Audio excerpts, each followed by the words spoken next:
Okay, folks, I think we are now good to go. Thank you very much for your patience during that short delay. But I would like to welcome everybody to this morning's executive, and we will move fairly swiftly as we can through our agenda today.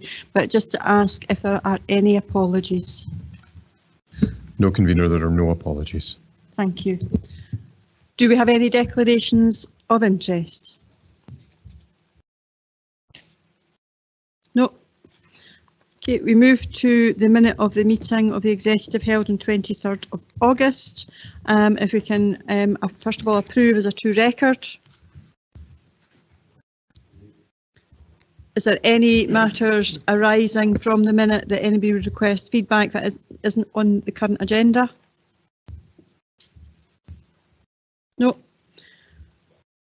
We then move to the rolling action log, which are pages 18 to 25, and I'll call Mr. Moody. Thank you, Convener. And as usual, the rolling action log provides information to members on outstanding actions where matters have been requested by the executive at previous meetings. As far as I can see, the rolling action log is up to date, but it's available for members to ask questions. Thank you, Mr. Moody. Is there any questions on any of the items in the rolling action log? No, happy to agree. Okay. Thank you. Moving to item 5, which is a referral from the Corporate Partnership Forum, and I'll go to Mrs. Algie. Oh, sorry, beg your pardon, Colin.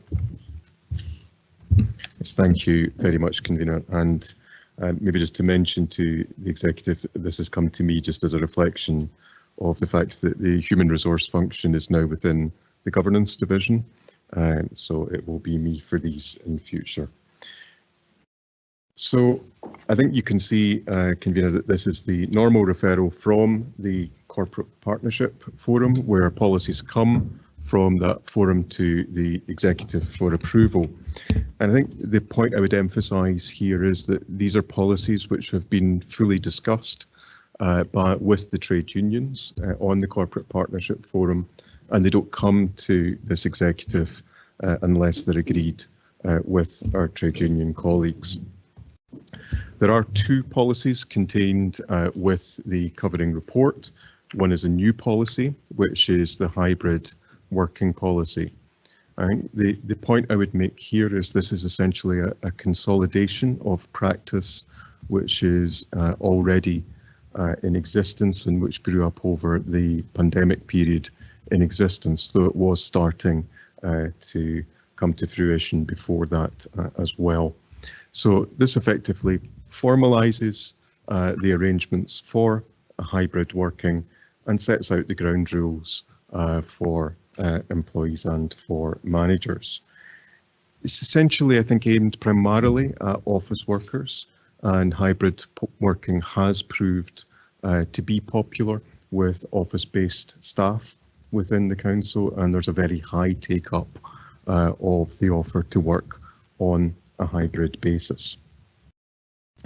The second policy is not a new policy, it's just an update of an existing policy, and that's our policy on overpayments of wages and salaries. It's just some changes within the process to reflect changes in the financial regulations, some changes in the systems that are used, but also I think importantly a prompt to managers just to consider the issue of financial hardship when they are dealing with issues of overpayment. So the policies are appended to the report, and the recommendation is that both of these are approved. Thank you. Thank you, Colin. I do know that the hybrid working policy has taken some time and has been through extensive discussions with our trade unions in order to get to a point where we have something that is able to be agreed and is consistent with other councils and the way we operate, but it has been through an extensive period of discussion. The only thing I was going to ask is in relation to first aiders and to how with hybrid working the building would be covered by first aiders when people are in. Yes, I think that's a useful point, and convener, it's one which is more challenging now when we aren't clear exactly when people are going to be in at particular times. Now, I think the matter is being addressed with having a rota of first aiders, but I think Ms. Algie may be in a better place to confirm that. Thank you. Yeah, happy to confirm that. We have updated the guidance on first aid arrangements, so there is guidance out there for managers to ensure that we have a rota of first aiders and people who would normally be in the building rather than people who are working on a hybrid basis, to try and make sure we've always got that cover. And similarly, fire safety arrangements, they are working on a similar basis where we're trying to make sure that we've adapted them to accommodate the hybrid working arrangements as well. Okay, thank you. That's helpful. And indeed, the other part of the policy is just an update with regard to overpayments, it just makes it a wee bit more simplified and clear for staff. So on that, I'm happy to move the report. Councillor Garner. Thanks, convener. Happy to second, reserving the right. Okay, thank you. Councillor Kerr. Thanks, convener. Just a question regarding our areas where our staff go. Obviously, these buildings come the winter time will be full heated, whether that's for 2 folk or 100 folk. So I'll probably come on to the next one with the climate change, where if we're asking people or allowing people to stay at home during the winter months, their heating zone, the council's heating zone, is there anything that we're encouraging people to come in during the winter months, or is it just as required? Colin.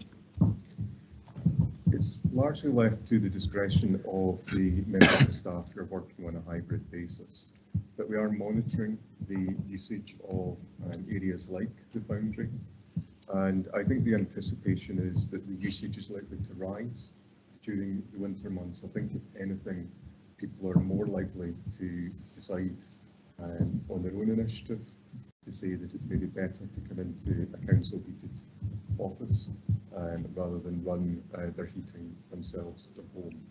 But it's something we'll keep a close eye on.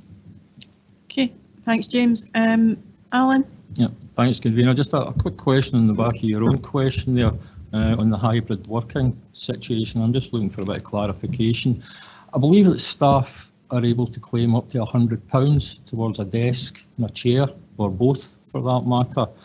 What's the scope for that figure being increased? Because there's no way you're going to buy a chair for £100 or a desk for £100, or both for that matter. So what's the scope for that figure to be increased? There's also probably tax implications for staff working from home as well. I'm just wondering what guidance has been issued to staff in that respect. And another issue is the risk assessment side of things for staff working from home. How is that managed and how is it implemented? Thanks, convener. Okay, thank you. Colin. Yes, thank you, convener. And Councillor Nimmo is correct that there was a payment of £100 available to buy a desk and or chair. I have to say that that payment has been increased, so the payment is now £150.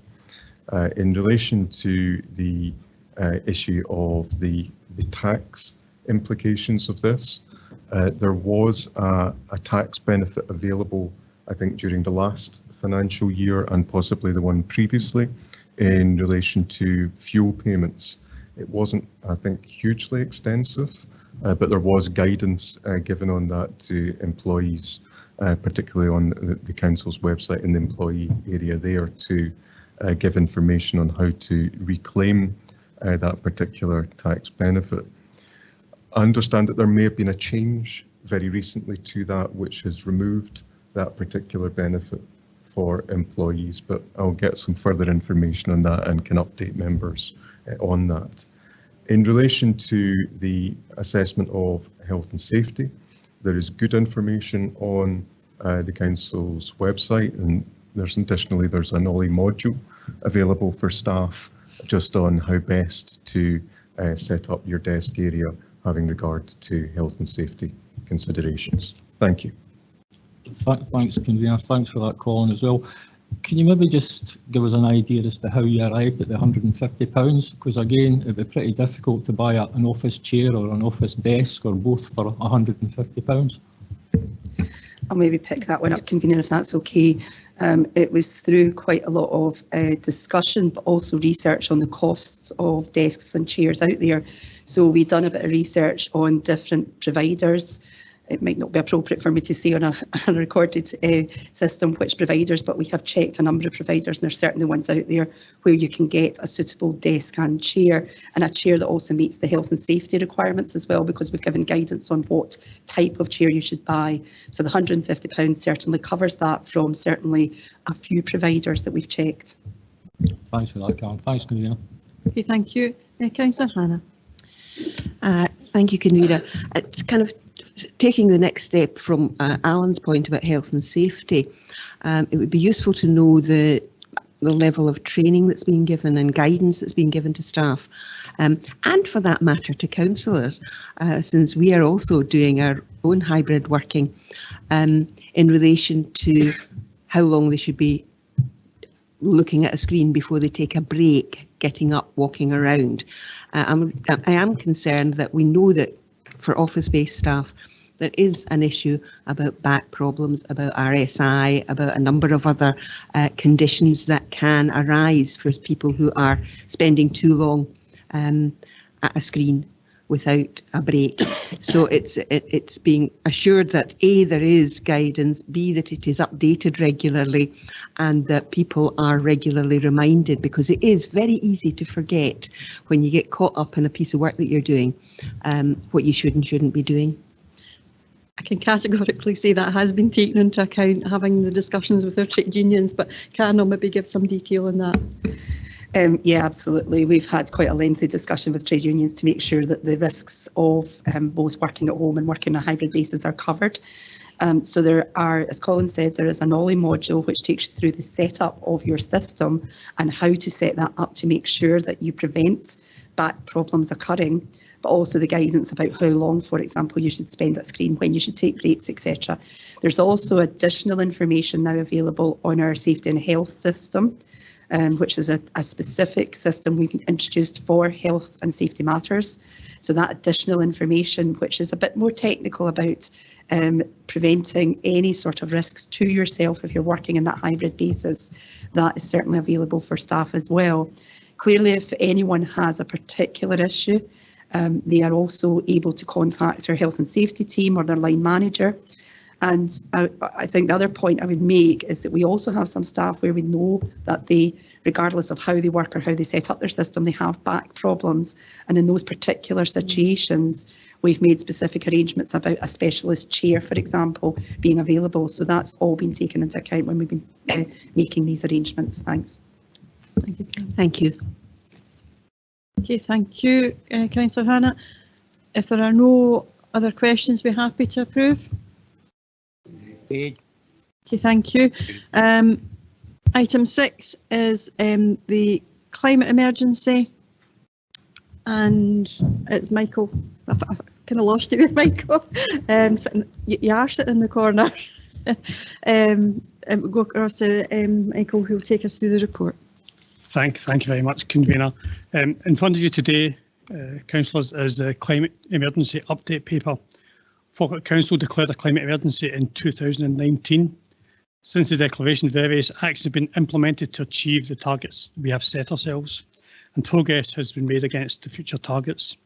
This report provides an update on the work undertaken to date and seeks agreement in relation to implementation of future actions.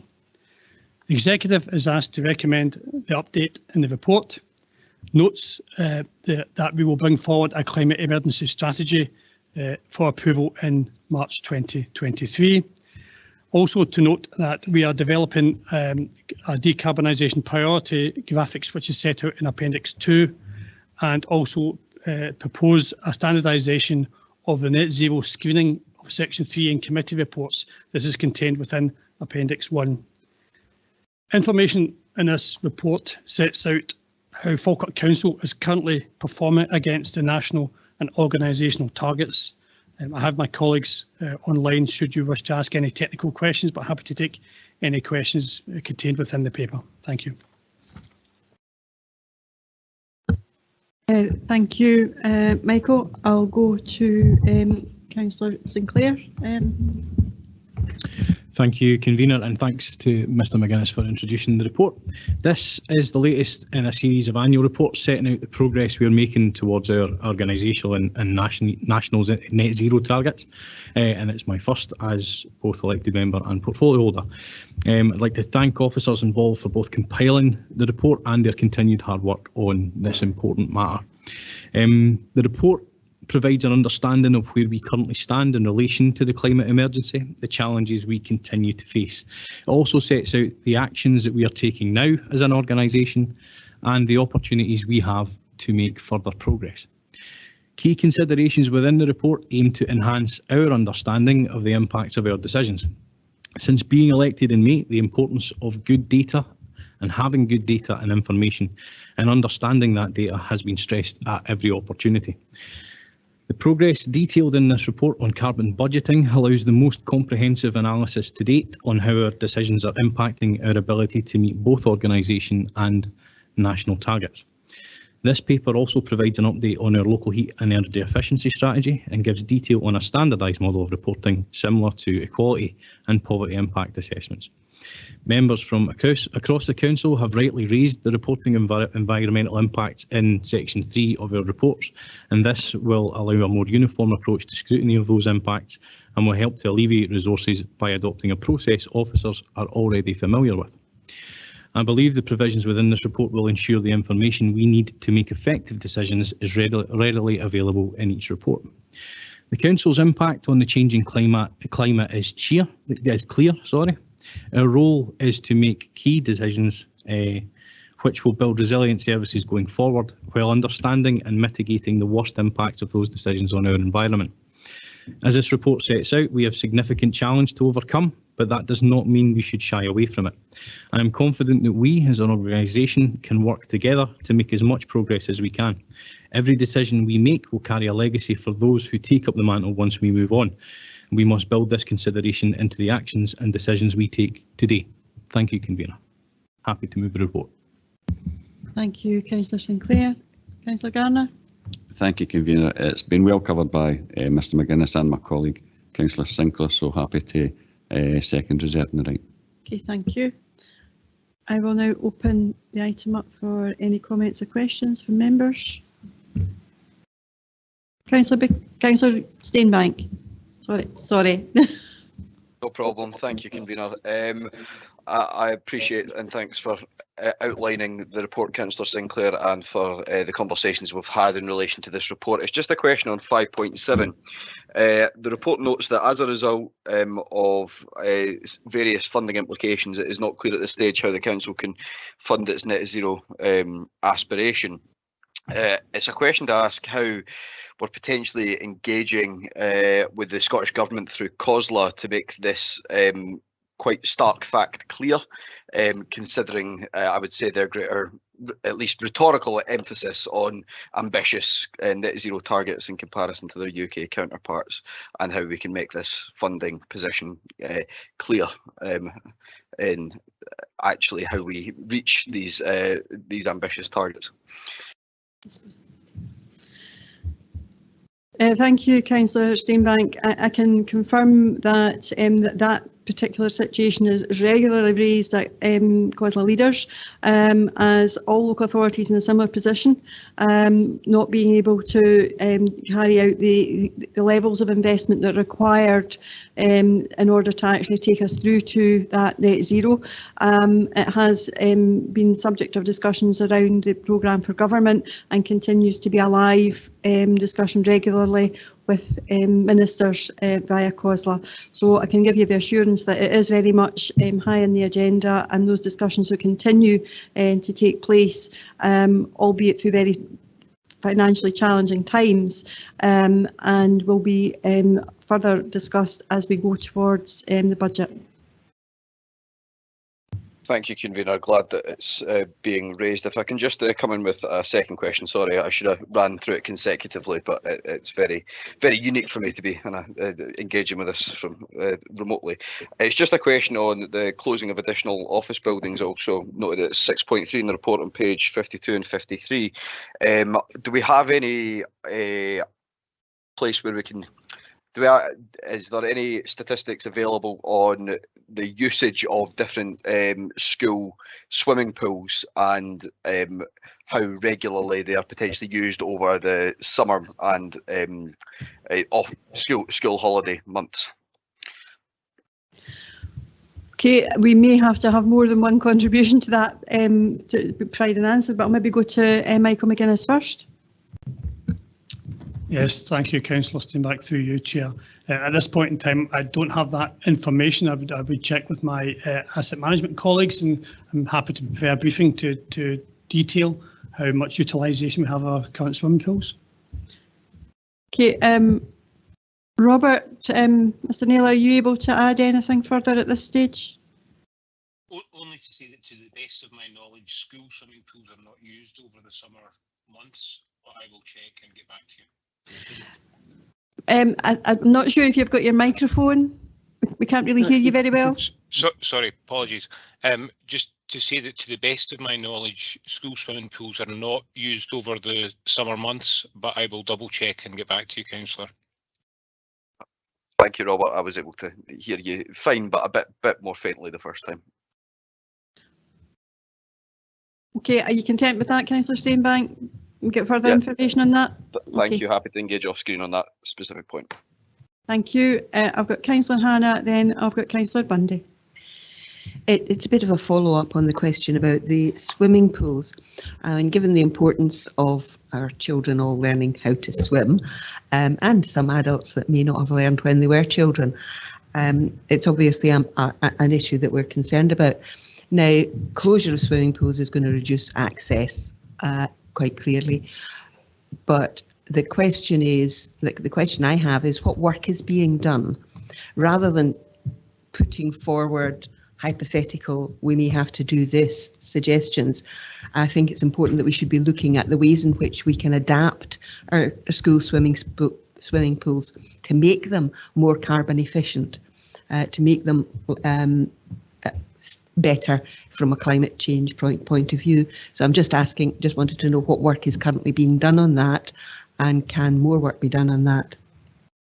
Okay, Michael. Thank you, Councillor Hannah, for the question.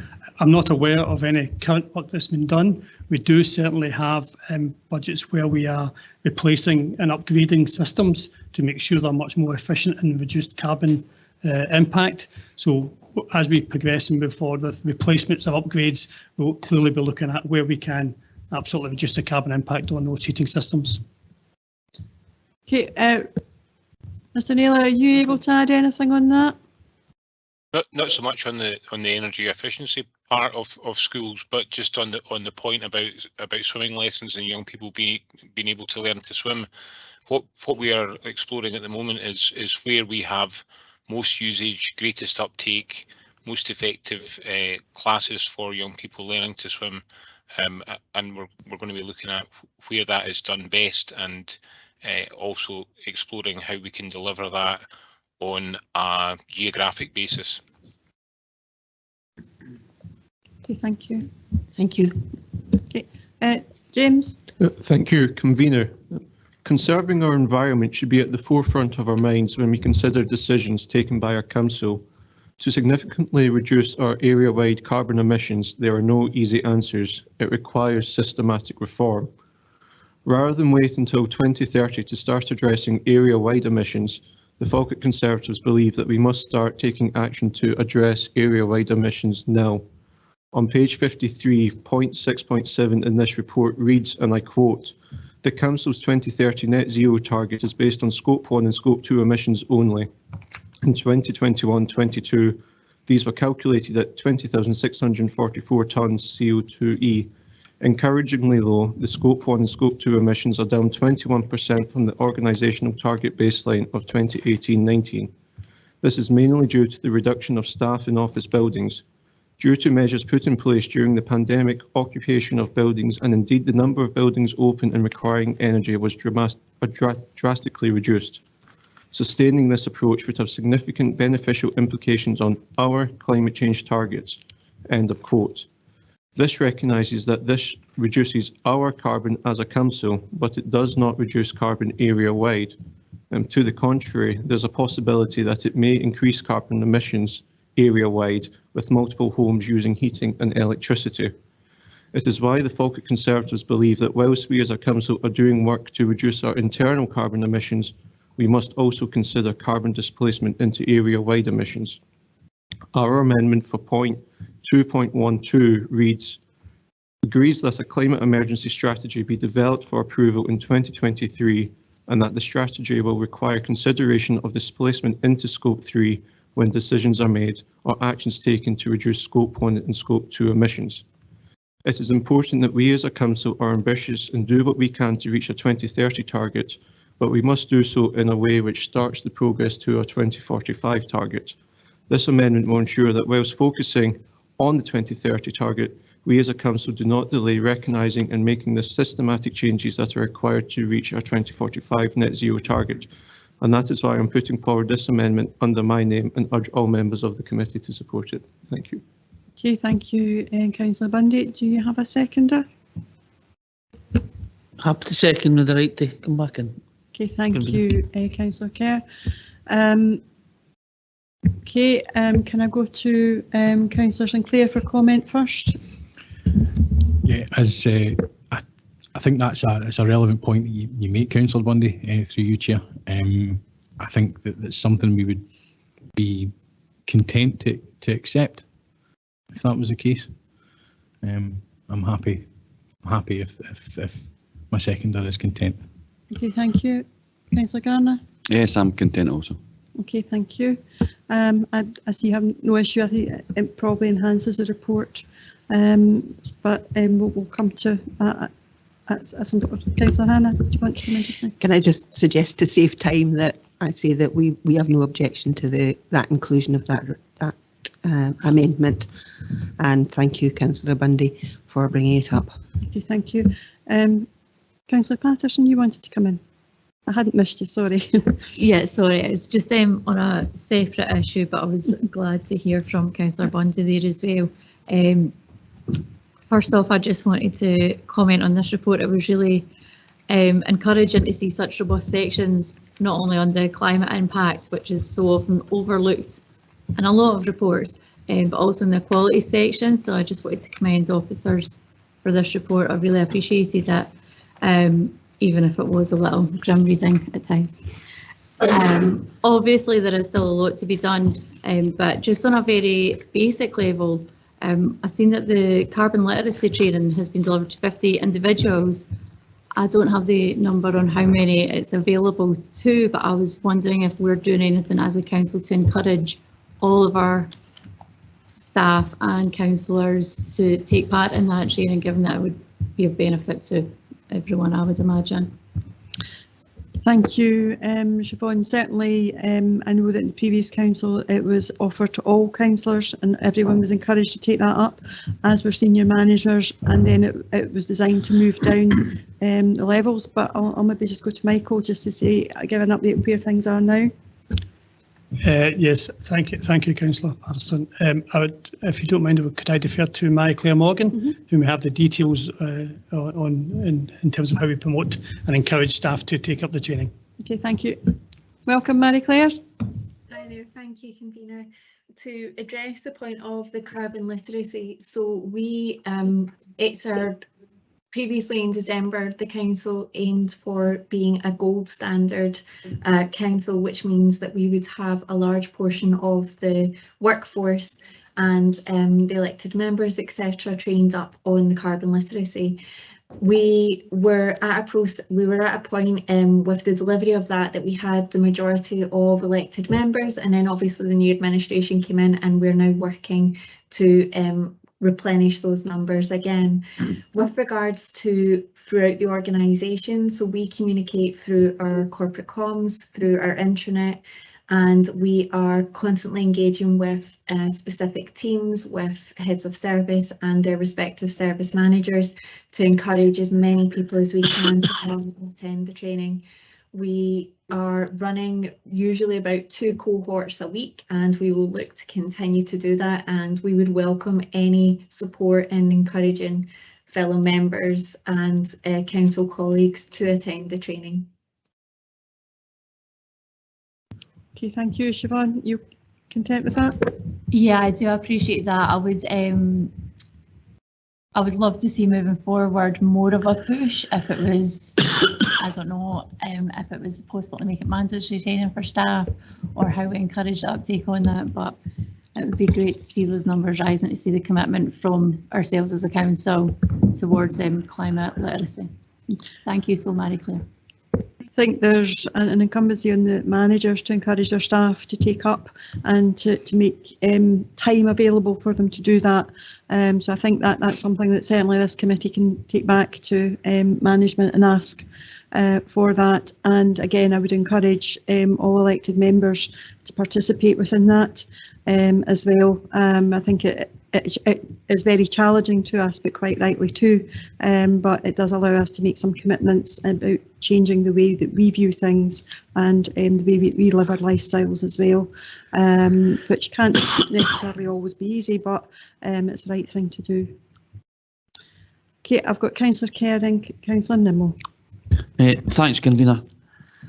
Probably a question for Michael. When we on page 53, 6.5 and 6.6 regarding changing the vehicles. Changing vehicles is the right thing, I believe, but leading on for Councillor Bundy, we're not getting rid of the problem, because the vehicles, the diesel or the petrol vehicles that we're changing them with are still in circulation. What's the time scale that we keep a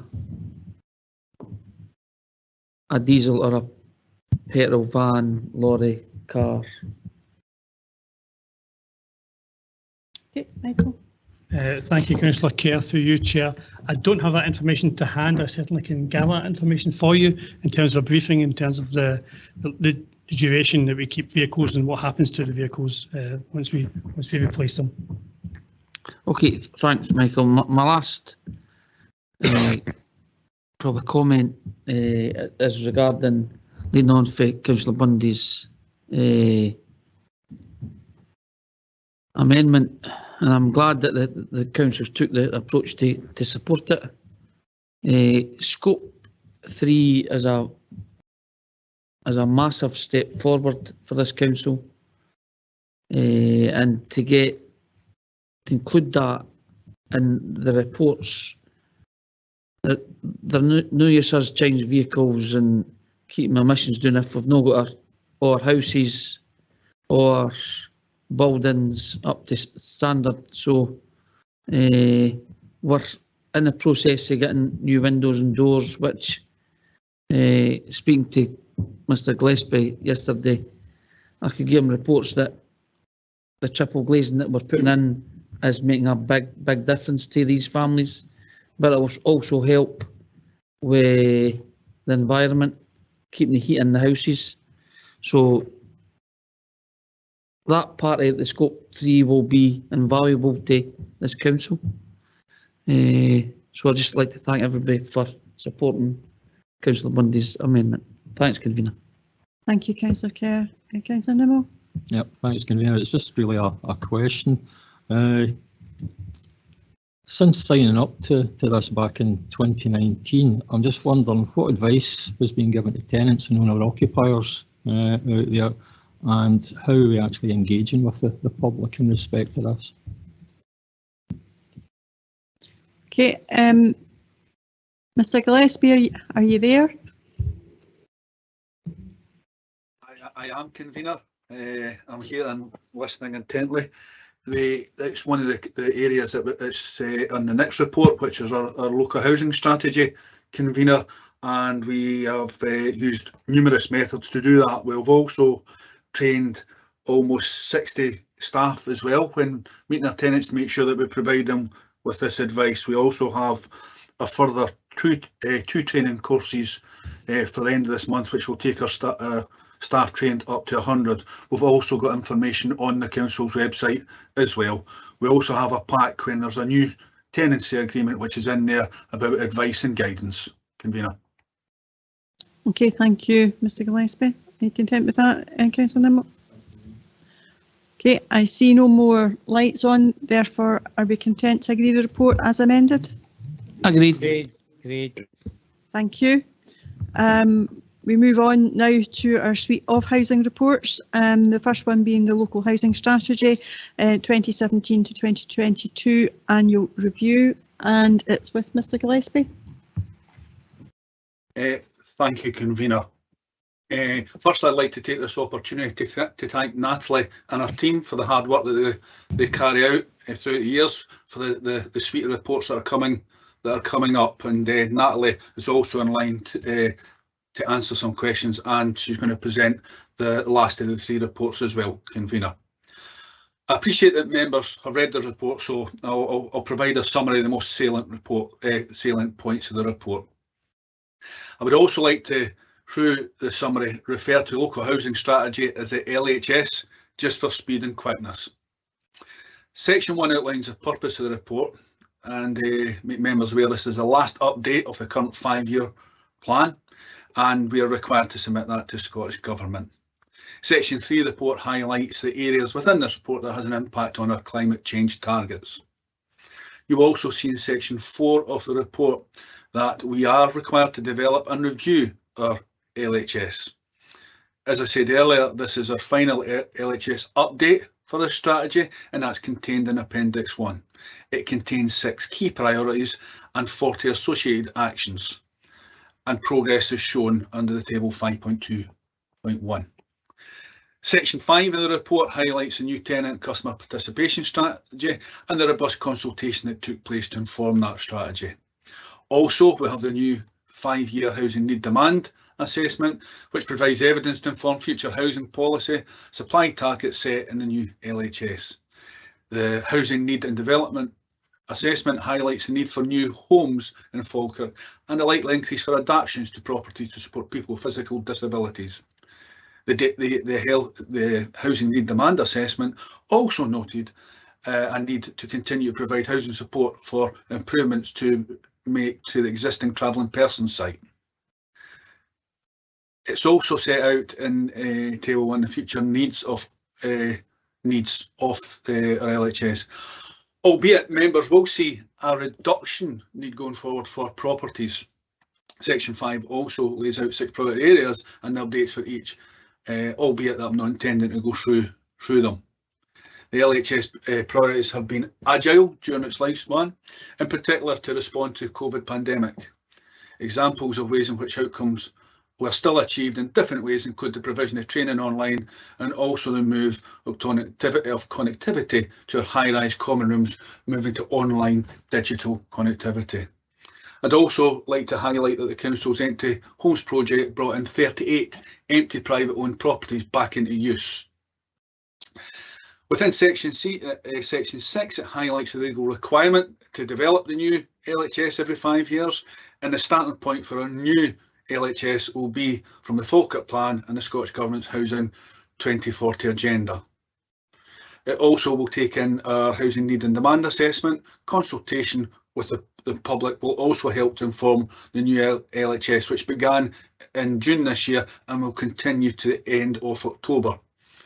The survey is available online and was advertised and promoted via Falkirk Council social media channels as well as other methods.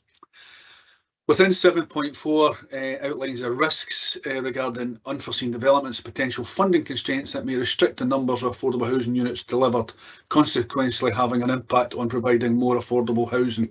And that I'll discuss, if members allow, in the next report, which is covered in the Strategic Housing Investment Plan.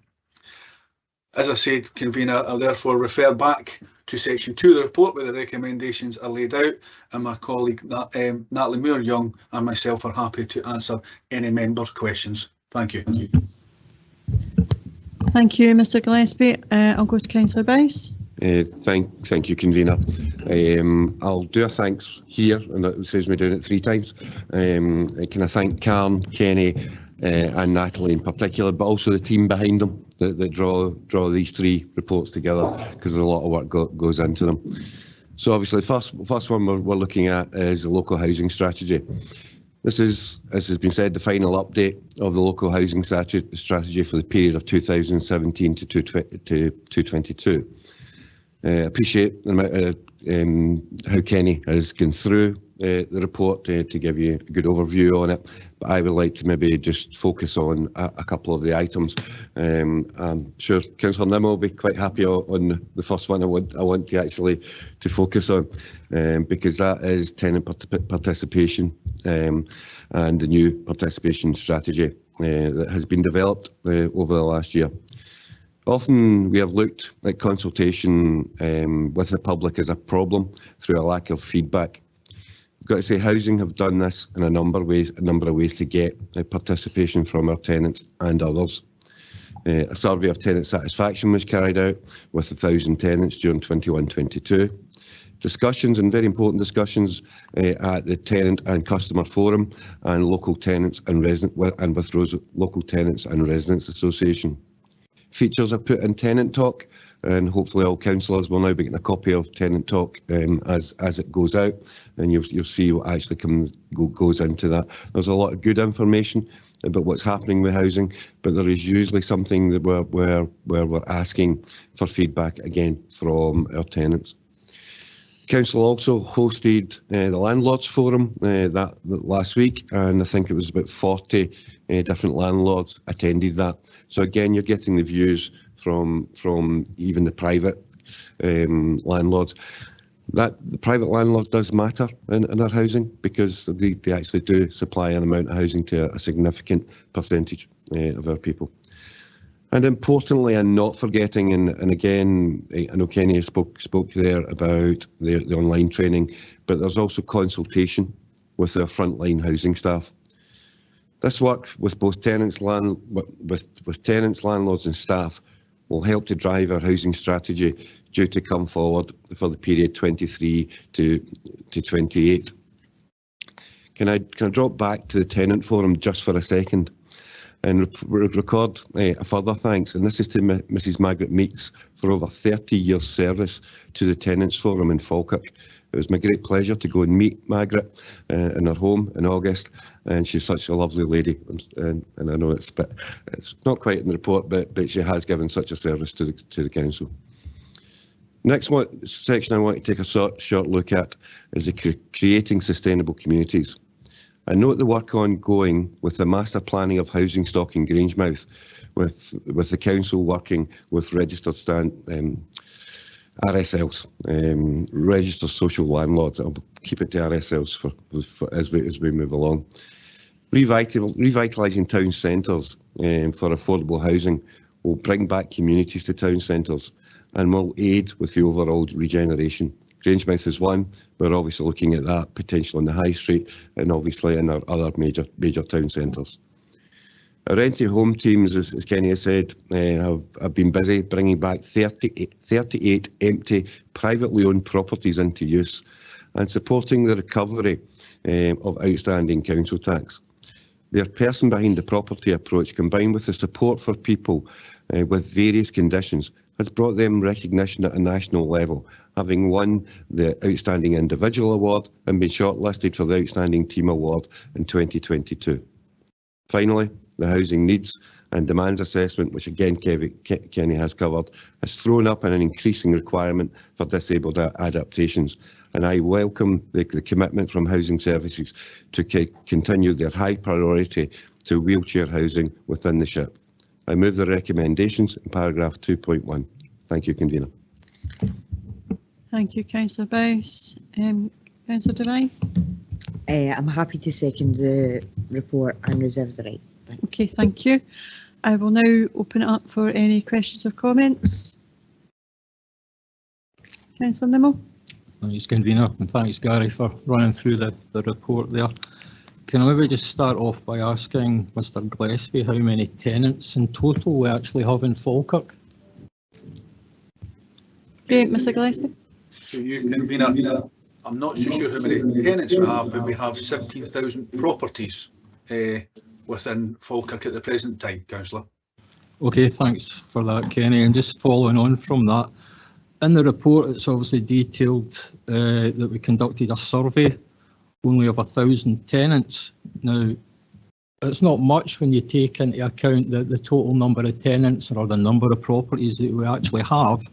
But having said that, 1,000 people or 1,000 tenants, and to get a return of between 600 and 700 is quite good going by past experience. We don't tend to get very good returns to surveys. Just moving on slightly, I'm just curious, what additional support are we putting in place to help people with learning disabilities and mental health issues? I'm just wondering if you could answer that before I move on. Okay. We, Convener, for yourself, sorry. We have different aspects of that, and we do a centre person's approach. And one of the things within housing is we have a community practicing nurse as well. So if somebody, obviously, when taking up a tenancy, we look at the individual caseloads and what support they need. And what we do is a wraparound service at that point, and that's there to capture any additional support, not just in disabilities or support, but any other areas as well. We also work very closely with partners within the council, but also third sector as well. So we certainly approach it in that. So it's very much a partnership approach, Councillor. And albeit it doesn't always have to come from a housing perspective, it can come from other partners as well. And we do many meetings about support around children, support about families as well. So it's really very much integrated. And that's also reflected within the Falkirk plan and our community planning partnership teams as well, Councillor. Thanks very much for that, Kenny. My next point is just in relation to the local housing strategy and fuel poverty. Now, it's a big enough issue at the moment, but it's going to be even bigger over the winter months. I'm just wondering if you could maybe highlight what additional measures you're putting in place to deal with that over the winter. Yep. So if we could, through yourself, Convener, as we're aware, the climate issue and the fuel poverty is a huge issue. Firstly, we have the Housing Support Fund, so there's additional payments that can be paid for most in need there. We've run it for the last couple of years and we'll be running it this year as well. We've heard earlier on we have a very large capital programme that we're trying to factor in and move at pace, new windows and doors and additional cost-effective heating systems going forward. Albeit, I mentioned earlier, and I'm very much about partnership approach, we have got various other support mechanisms that we can do, and that is about the wraparound service, and it is about other support mechanisms, because it's not just about what Falkirk can do, it's about what other support agencies can do as well, and that's across all the services within the council. Councillor. Okay, thanks again for that, Kenny, as well. Now, obviously, the prospect of a rent freeze is going to have an impact, not just on this report, but obviously the next one as well. How do you see that panning out? And also the issue of voids. We've managed to get the void numbers down slightly. It's currently sitting, I believe, at 198, but there's still a long way to go in that respect to get it down to an acceptable level. How are we prioritising that? I know there's still problems with getting tradesmen, etc., due to the circumstances that we're in, but what are we doing to try and combat that? Yeah, Through you, Convener. Apologies, Councillor. I missed the first question there. I've got the bit about the voids, but the first question, sorry. It was to do with the rent freeze. Yes, 7.4 in the report. And what I said was that obviously this is going to impact not just on this report, but on the next one as well. I was just asking how you see that panning out. Okay, thank you. Apologies, I missed the first bit. So you're absolutely right. We're looking at the rents, and I was going to cover it in the next report, so thank you very much for that. Legislation has just, my understanding, has just been passed. I've just seen it this morning in regards to emergency for rent freeze. There is no change to the end of the financial year, but my very, very quick reading, and I will say to committee, quick reading is that there could be an option for 2 further 6-month rent freezes going forward, but that would need to be passed through Parliament. If that did have an impact and there was no rent increase, that would have a serious impact on our capital programme, and that would be our housing investment, but also our new build. It's too early a stage at the present time to have a detailed answer for you, Councillor, but it's something that we really need to look at extensively to see where and what we would need to do. There is no doubt we would need to prioritise our working areas and make sure that that was weighted correctly. And if that did happen, I'm sure that will be part of the rent report, the house investment programme that we'll bring to members in January. Regarding the voids, you're absolutely right. We very accurate actually. We're down to 198 voids from our usual 250.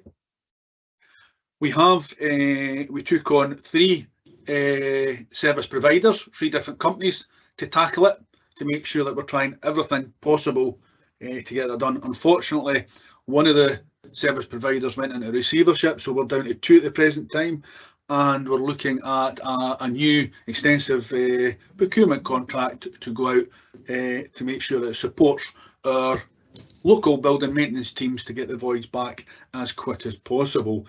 What we are seeing, you're right, it is a rise from what I would be comfortable with a running target of circa about 120, 130 is what we used to. Bearing in mind that was when we had probably in the region 15,500 voids. So there is an increase in that, but that would be the target we're looking for, would be our optimum level, Councillor. Thanks very much for that, Kenny. Thanks, Convener. Okay, thank you. Councillor Hannah. Thank you, Convener. I just wanted to ask a supplementary question in relation to the question of fuel poverty, because at this time of year, as we are all getting a bit colder, and the weather generally is getting a bit colder, the concerns about fuel poverty for the winter coming are huge. Now, back in June, the executive agreed to increase funding for additional staffing for the welfare benefits team, so that we could ensure that benefit checks were being done and people's benefits were being maximised as far as possible. I would be appreciative if you could give us an update, please, on how far progress has been made. Obviously, given that we are now talking about the problem of our recruitment freeze as well. Have we achieved recruitment? If not, does that mean we will not be able to recruit? And if so, how are we going to achieve the aim of reducing fuel poverty?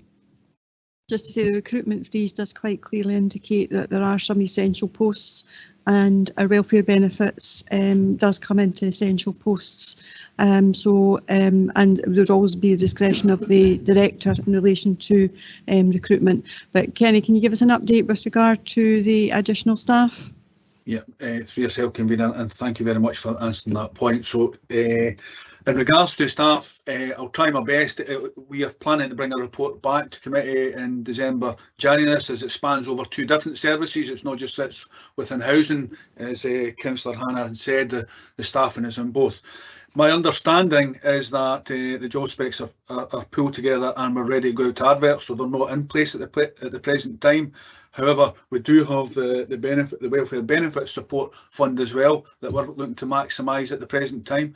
So we are geared up and we do have a team that's there to support our individuals. And as I referred earlier to when dealing with Councillor Nimmo's inquiry, we have different routes for people who are in need of support to come through our systems, that we can actually maximise any support that they need, Councillor Hannah. But I'm happy to get a fuller update for you as an interim before the report comes to members December or January.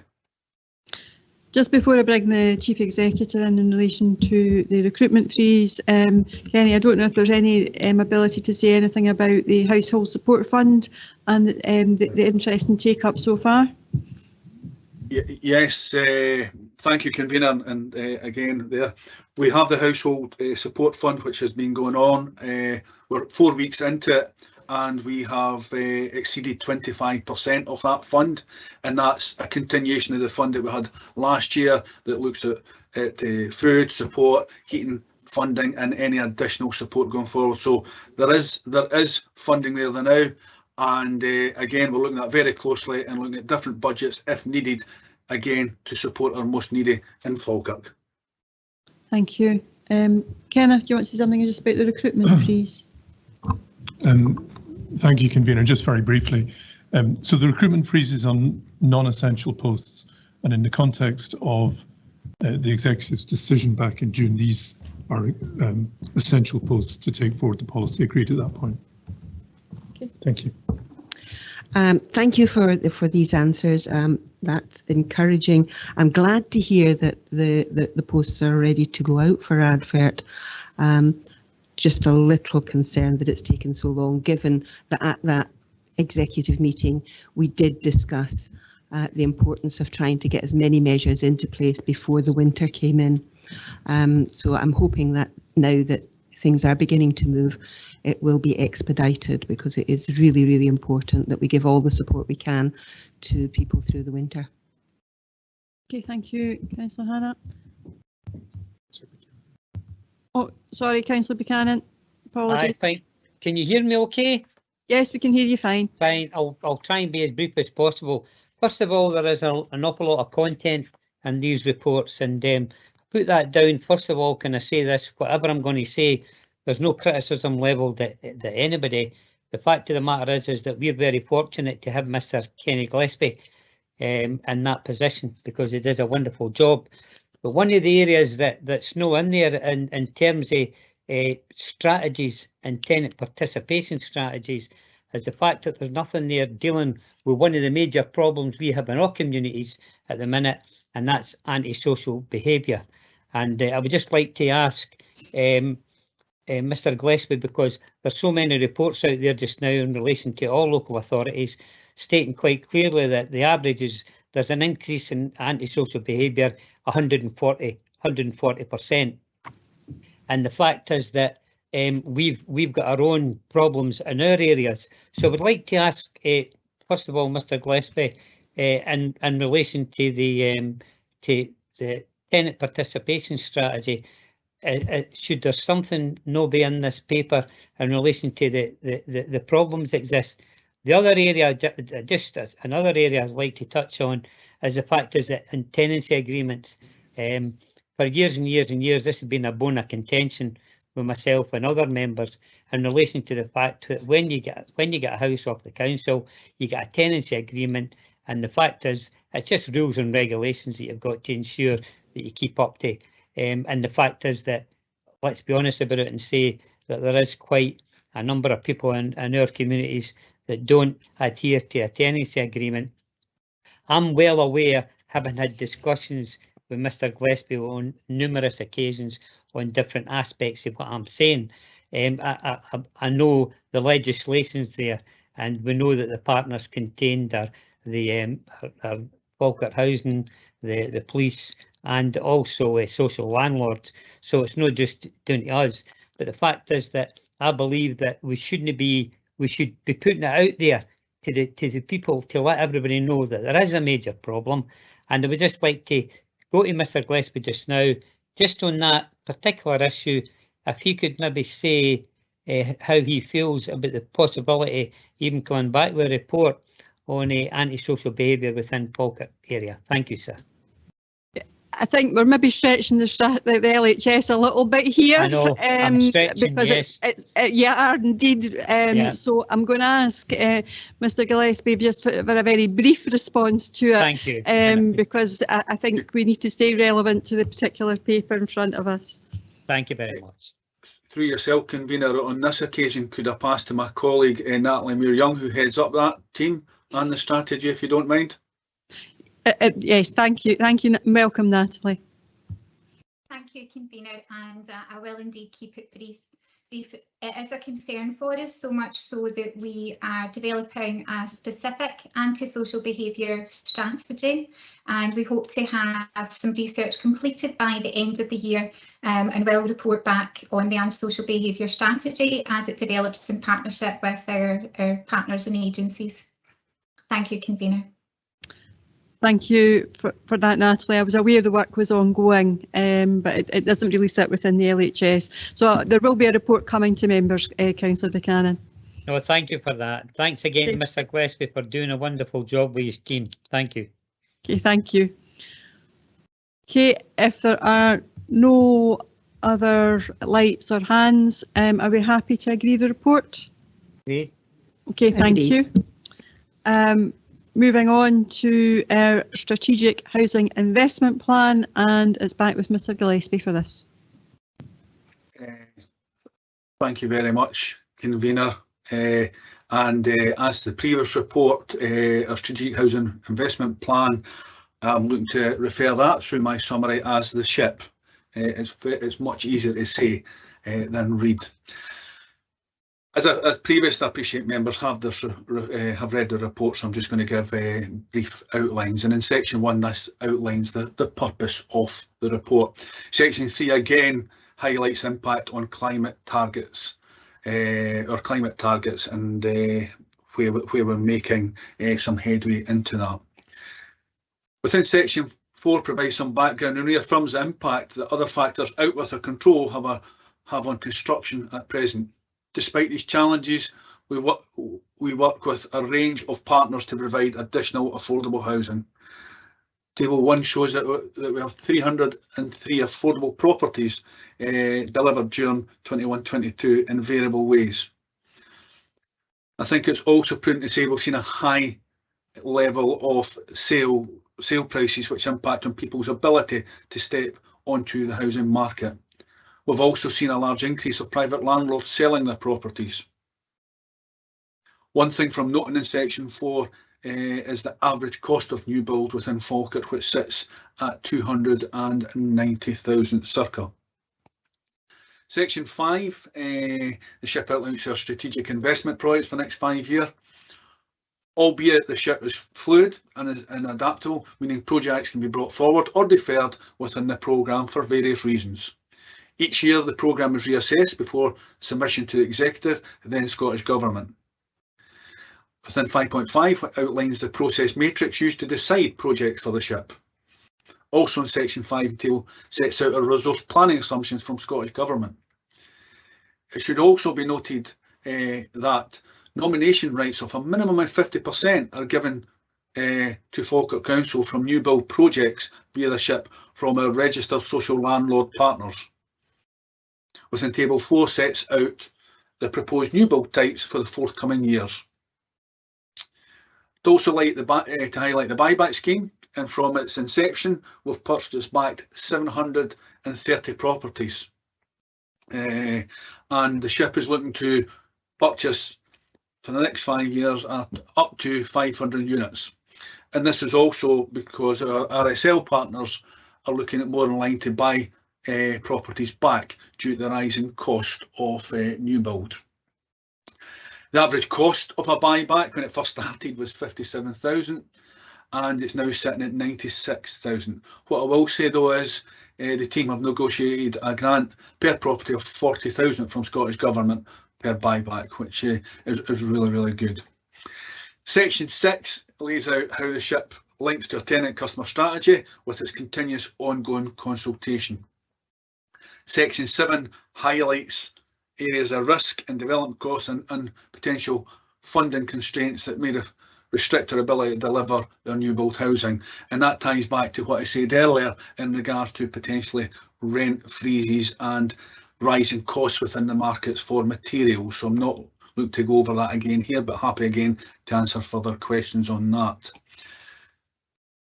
Again, Convener, I would like to refer members back to section 2 of the report where the recommendations are laid out, and therefore happy again for myself or Natalie to answer any questions. Thank you. Thank you, Mr Gillespie. I'll go to Councillor Bowes. Thank you, Convener. As Kenny said, the SHIP, or the Strategic Housing Investment Plan, SHIP's an awful lot easier. The challenges of ever-increasing construction costs are well known to this council through a number of different items, through whether it be the capital programme in itself, the main capital programme, or the capital programme that's operated through the HRA. However, the SHIP is, and I was going to say fluid, but a fluid SHIP sort of concerns me a little bit. So the SHIP is a flexible programme, and the potential projects going forward to 27-28 totals 1,484 as a combination of new build properties and also buybacks. I'll cover a bit more on the buybacks later on. It's important to understand that the SHIP is under constant review, and I welcome the introduction of our new graduate to the Strategy and Development team, who's tasked with researching innovative practices throughout the UK to assist in developing our approach to the SHIP. It can only but help. I was previously asked by Councillor Buchanan about completion of a site in Bonnybridge and the Torwood site. My understanding that is although their number and a further site is not included in this report, that these new houses are programmed to be complete this year. This will total 65 new house completions, and I think we could all accept that they are very, very welcome. Yes. I welcome the new innovative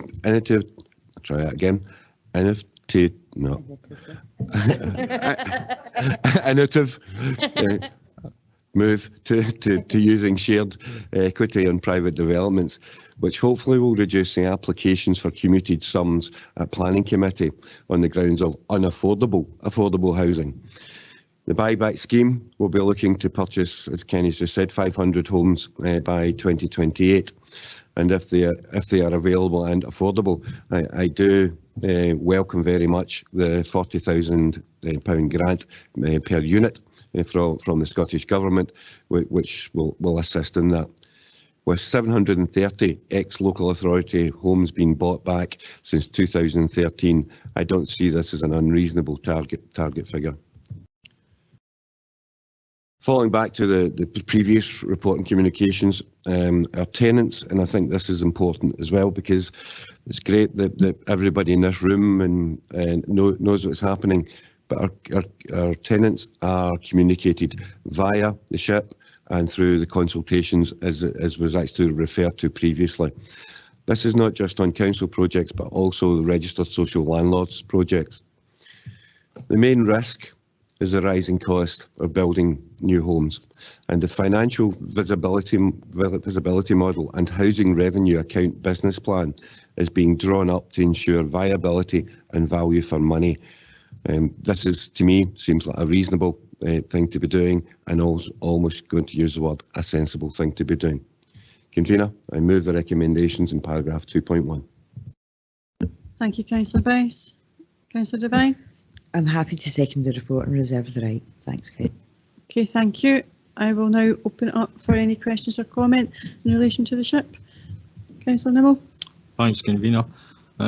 I think it's only right that the SHIP should be a fluid plan, especially in the current financial circumstances that we find ourselves in.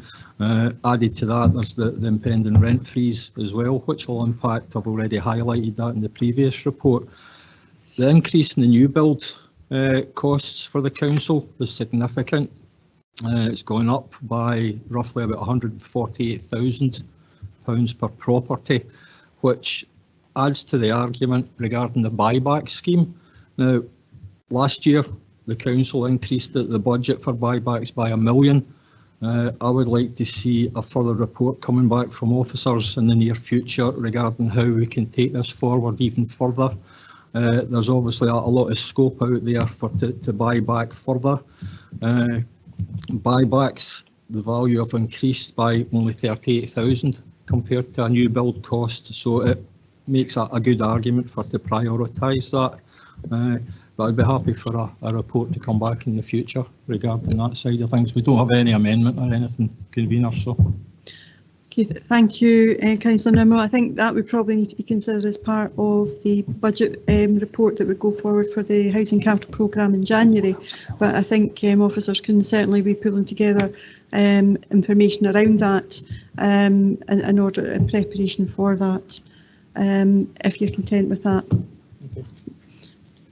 Councillor Hannah, then Councillor Garner. Thank you, convener. I'm going to do my best to avoid any bad jokes about ships and whether they should be fluid or flexible or otherwise. Stormy waters. It's very indeed. So I was trying to avoid that one too. I think the point that Councillor Nimmo has made is really important, that the buybacks are clearly to be promoted and to be expanded if it's at all possible. Can I just check a point of information really? You said that you have achieved a £40,000 grant from Scottish Government for buyback. Is that only for council properties, or does it also include the RSLs? Kenny, I think yeah. Through you, convener, apologies. That's for ourselves and our RSL colleagues. Good. I mean, I look forward to some more proposals. I think as well as looking at the funds available for buyback, we need to also look at the policies in buyback, if there's ways it can be promoted further, since that is a better way of, or appears to be a more economical way of getting additional housing. And there's no doubt that there's a crying need for additional housing in the Falkirk Council area. I think that there's a balance to be struck between buybacks and new build, because buybacks don't necessarily add to the overall housing availability. It maybe adds to the council stock, but it's the overall numbers, and therefore doesn't necessarily reduce the numbers of people waiting. But I think there's certainly a balance to be struck there in doing that. Yeah, I've got Councillor Garner, Councillor Patterson and Councillor Bundy. Thank you, convener. Hi, Kenny. To say I'm disappointed to read in section 5.12 of the delay in the Old Denny High School development is a bit an understatement. Until I read these papers last week, I was of the understanding that it was much needed, that this much needed council housing development was due to start imminently. Was this in fact the case? And can you explain further why this is now no longer the case and what options there are to bring this forward? Thanks. Okay, Mr Gillespie. For yourself, convener. What I would say is yes, it was the case, councillor. It went out to tender. The costs of the tender came well over what I would say was financially viable for this project. What we are now doing is speaking to our colleagues in place services who were tasked to go away. We are as a team tasked to go away to look at, is there things we can do to look at the cost effectiveness of the project. We're also going to look at looking at partners to develop it. There is a huge commitment, and it's in the report, that we are still looking to build on the site of Denny High School. We have put it to near the end of this ship. However, that does not mean that we can't bring it forward if the costs come down or the markets change to the favour of bringing a huge site like this forward. But to reaffirm, it is still Falkirk Council's Housing Department's intention to build social housing on that site. Okay, thank you. Councillor Garner, you want to? No, that's fine just now, thanks. Okay, thank you. Councillor Patterson. Yeah, apologies if I've overlooked it in the report, but just in terms of sustainability, when we are either bringing houses back in or building new builds, the heating system in place, are we using ground pumps or are we still putting in older like fossil fuel systems? through you, convener, depending on what the system is. So if it was in an area, say we bought back a property that was in an off-gas area, we would look at one of the new green energy systems. If it's already got, say, a gas system in place, we would just renew the boiler at the present time if it's there. If it needed renewed, we don't renew it if it's fine. If it's like a solid fuel system or an electric system, we would look at the most effective system that fits in there at the present time, Councillor. Okay, thank you. So sorry, just I understand what you're saying, if dependent on the system, what's in place, what would be more appropriate. But in terms of new builds where we have the ability, is that the course of action that we would use renewable energies? At the present time, any new build are on systems that have been procured. It takes 18 months usually from a start to finish, so these are 18 months ago. It's certainly something that we're looking at of all new builds. If we were to go out and procure that now, is what systems there. But we have no direction at the present time solely to use green energy heat systems, Councillor. Okay, thank you. Okay, Councillor Bundy. Thank you, convener.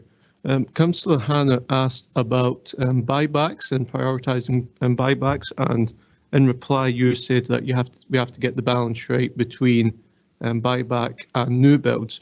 But in answer to Councillor Nimmo, I think in the last agenda, Kenny said that that the potential rent freeze from the Scottish Parliament could impact on new builds and the funding. So with it looking likely that this bill is going to pass the Scottish Parliament, could Kenny and his team do some analysis so we can find out how many homes will not be built if this legislation passes? Thank you.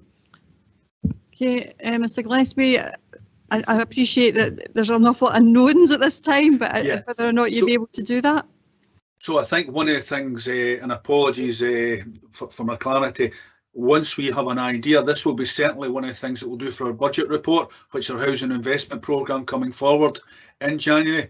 It would be wrong to start speculating now until we get to that position, but our team are certainly working on that in the background with our colleagues in finance in regards to what funds we'll have, how do we distribute them, because we have some, as I said, big pieces of work that are going ahead in our housing investment programme, i.e. our windows and door contracts, a 10-year programme that we've committed to a value of circa £125 million. So happy to take it away, and we'll be looking at all areas, including new build, buybacks, but also the retrofit, to keep our properties up to the standard of the Scottish Housing Quality Standard, convener. Thank you. Okay, thank you. Councillor Devine. There's a financial viability model and housing revenue account business plan that has been drawn up to ensure the viability and value for money. So just wanted to add that. That'll certainly all get taken into account. Okay, Councillor Buchanan. Hi, thank you. Just quickly, just to thank Councillor Bowes for the update in relation to the developments at Torwood and Bonnybridge. Obviously, constituents are asking weekly when these are going to be finished, because obviously they're much needed. Could I also say at this stage that I'm delighted that Councillor Bowes is in this position as a portfolio holder for housing, because he's got a tremendous background, and I'm quite sure that him and Mr Gillespie is going to be a fine team. Thank you very much. Okay, thank you. My understanding is the properties at Torwood have been on the home spot, and those have been advertised, but it takes a little bit longer to work through the allocations process when it's a new build property. So hopefully people will be hearing something fairly soon. Thank you. Okay, if there are no other questions or comments, I'll be happy to agree the report. Agreed. Okay, thank you.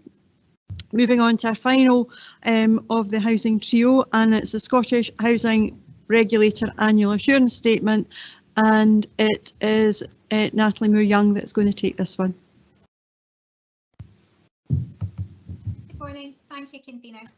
The purpose of the report is to provide information for members for assurance and approval to submit the annual assurance statement to the Scottish Housing Regulator.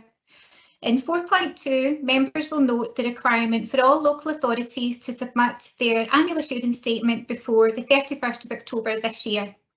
The annual assurance statement refers to the performance for 1st of April 2021 to 31st of March 2022. 4.3 of the report informs members that the annual assurance statement confirms the extent to which the housing service complies housing legal requirements and outcomes and standards of provision in the housing charter for tenants and customers. 4.5 states the Scottish Housing Regulator are currently engaging with Falkirk Council on 2 areas: homeless service, the service provided to homeless applicants, and stock condition, the heating systems in areas without mains gas supply and associated heating costs.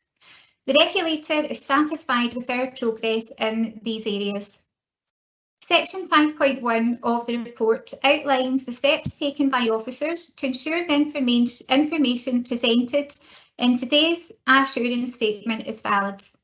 This includes substantial assurance validation from internal audit.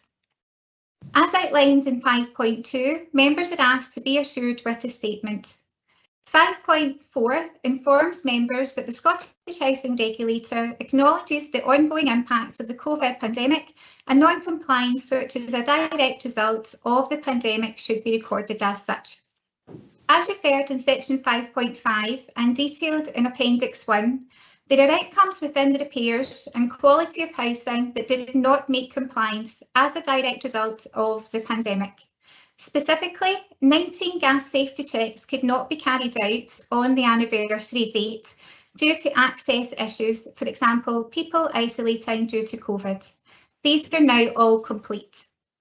We were unable to carry out our usual service for non-emergency repairs, and the number of properties meeting the Scottish Housing Quality Standard, referred to as SHQS, reduced to 59.85% in 21-22, as we were unable to carry out electrical safety checks. This is a drop in our previous year's performance of 100%.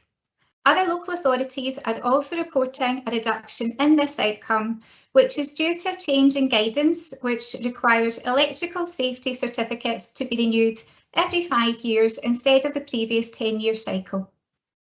Our performance, particularly regarding tenant satisfaction for emergency repairs, is higher than the national average, and it's worth noting our rents remain extremely competitive when compared to our peers within the average local authority. Rents reported is £79 compared to £72.89 for Falkirk Council. I refer members back to section 2 of the report outlining the recommendations, and welcome questions to myself and Mr Gillespie. Thank you, Convener. Thank you, Natalie. I'll go to Councillor Bowes. Thank you, Convener. And after hearing the first two, you'll be pleased to hear that I'm keeping my contribution quite simple, and after an exceptionally good presentation there by Natalie. Falkirk Council Housing Services complies with the majority of regulatory requirements as set out in Chapter 3 of the Scottish Government's regulatory framework, with the exception of the outcomes of 4 and 5. However, plans have been mobilised to rectify these where we were not fully compliant by 2023. Natalie has covered an amount of them. There's been a number of meetings with myself, Kenny, and Natalie's been involved as well, discussing that. And again, I'm not looking to repeat what Natalie has already told us. In order to monitor this, it is intended that next year's report will carry details of the first 6 months of 22-23 and a further detail on the second 6 months of 22-23. And it is hoped that the latter will show our compliance in these outcomes returning closer to our pre-pandemic levels. For transparency, Falkirk Council Housing Services did not delete works orders during the pandemic, and therefore the runtime on completions will show very high. Because if you had, for example, say June 2020, a non-critical repair, and it's taken a year, 2 years almost to actually complete that, that is 2 years worth of time. That would be 600, 700 days worth of time will be added to that for something which normally would have been done in a relatively short time under normal circumstances. It is my understanding and hope that our backlog, which backlogs don't just disappear because we're allowed to go back to work, backlogs take some time to work through, should hopefully be cleared by this month, and then we should be then working on what we would call normal procedures. Other councils do operate in a slightly different manner, and it's their systems to work, how they do, and that they possibly deleted the older works orders during the time of the pandemic. Okay, so I'm going to leave it with that, and I move the recommendations to approve the annual assurance statement. Thank you, Convener. Okay, thank you, Councillor Rice. Councillor Devine. I am happy to second that and reserve the right, Convener. Okay. Thank you. I'll open it up for any questions or comments. Councillor Nimmo. Thanks, Convener. We don't have any amendment from the Labour group in respect of this. It is disappointing that we failed in one area, having ticked all the boxes last year. This seems to have just come about in the last 12 months where we've failed in regard to the repair and quality of housing. I'm just wondering, obviously, with the effects of COVID, is that the only issue that's impacted on this failure, or is there something else lying at the back of it? I know there's a lack of staff to carry out repairs, and that's possibly the reason why we've failed here. But I'd like some further information and clarification as to how we actually failed in this respect. Thanks, Convener. Okay, thank you, Councillor Nimmo. Natalie, do you want to take that, or do you want to defer?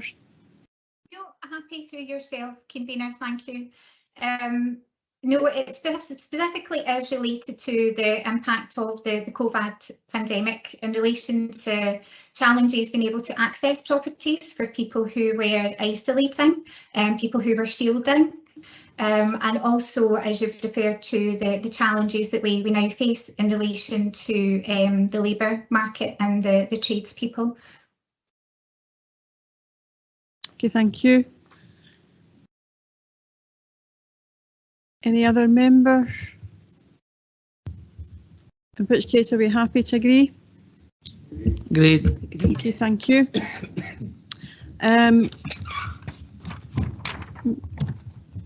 Moving on to item 10, which is a review of transport zero-based budgeting, and I think that's with Mr. Binney. Thank you, Convener. The purpose of this report is to update Executive on progress of the zero-based budgeting review of transport across council services.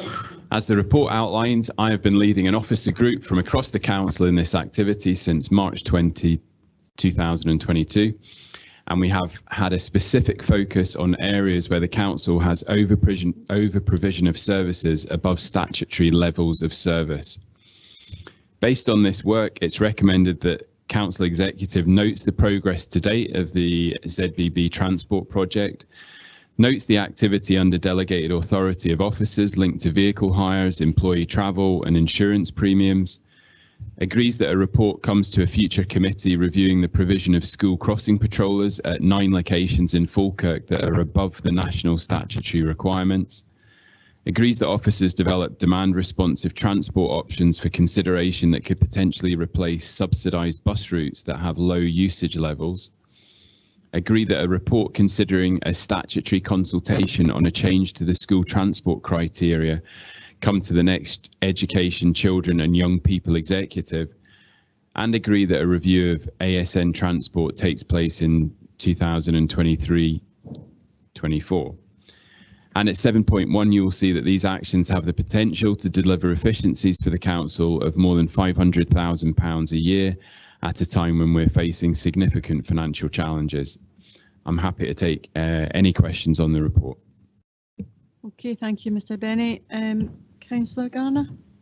Thank you, Convener, and I'd like to take this opportunity to thank officers from across the council for the work they have put into preparing this update report, which gives us a lot of food for thought. We all know the difficult financial challenge this council faces in the coming years due to insufficient funding and rising demand for services. In this context, it's even more important than ever to look at this council spending in detail and test if money is being used effectively for the people of Falkirk. As a result, I welcome this zero-based budgeting report, which provides us with some initial savings that won't affect our residents, such as reducing vehicle hires and employee transport costs, as well as presenting opportunities for further efficiencies for us to consider. We know that savings from school crossing patrollers, bus subsidies and school transport will be very difficult for us to agree, but the starting point is to gather the facts and have a grown-up discussion about the best way forward. In conclusion, I support the recommendations of this report and look forward to receiving the more detailed information that will allow us to consider the best approach for Falkirk Council. Thank you. Okay, thank you, Councillor Garner. ZBB was something that Council very much wanted to take forward. It's something that has taken a bit of time to become established and for each of the services to fully understand, and I thank Mr Benny for taking that forward and developing that further. We have a significant budget gap which we have to meet this in order to provide a balanced budget. Now, at this stage, everything has to be on the table and has to be looked at in detail. So we're not being asked to make decisions in relation to anything at this time, but allow things to be further explored and to look at what potential there is there. So this is essentially what the report is asking us to do. So I'm happy to second the report. I'll open it up for any questions or comments. Councillor Hannah. Thank you, Convener. I would likewise like to say thank you very much for bringing forward this report. Zero-based budgeting has been something that has been asked for some time, as I understand it, and I'm hoping that this is going to be the first of many reports. And I do understand from having asked questions during briefings of other officers that we're likely to be talking about the programme for zero-based budgeting reports through the financial strategy group in the future. So I look forward to the discussions on that. I look forward to discussions on that with a degree of trepidation, having been a council officer and a budget holder in days when in a previous council, in days when they were going through the zero-based budgeting process. I'm very well aware of how painful it can be and how difficult it can be. So I thank you very much to all the staff, all the officers who have been involved in this. And we say sorry, I think, in advance for saying, do you know what, we're going to need to get you to do a lot more of these. The zero-based budgeting process is important because it enables, hopefully, ways of reducing costs without serious damage to services, and that's what we need to look at. So thank you very much for this report. Since it's not actually asking us to make decisions on any of these options that are in here, I'll limit what I'm going to say. There's a couple of questions though I would like a little more clarity on, and a couple of issues on which I would like just to make a comment. The comparison with other local authorities in 5.14 refers to square miles and spend per square mile. And while that is a useful ballpark figure, it does seem to me that you do need to take into account a lot of other issues in terms of the geography of areas. So I think it needs a little more clarity on that if we have it, and if not, for further work to identify that. In relation to some of the options that are looked at, absolutely agree that we need to look at demand responsive transport. We have here a situation where we have school buses that are maybe not always as full as they could be, but we also have taxi fares for people coming from local areas, and we have to look at the ways that we can most effectively maximise the use of our funds in a way that gets children to school reliably. So I absolutely agree that we need to look at demand responsive transport. I think there have been problems in some areas where they've brought it into play, and so we need to learn from that. In relation to the school crossings,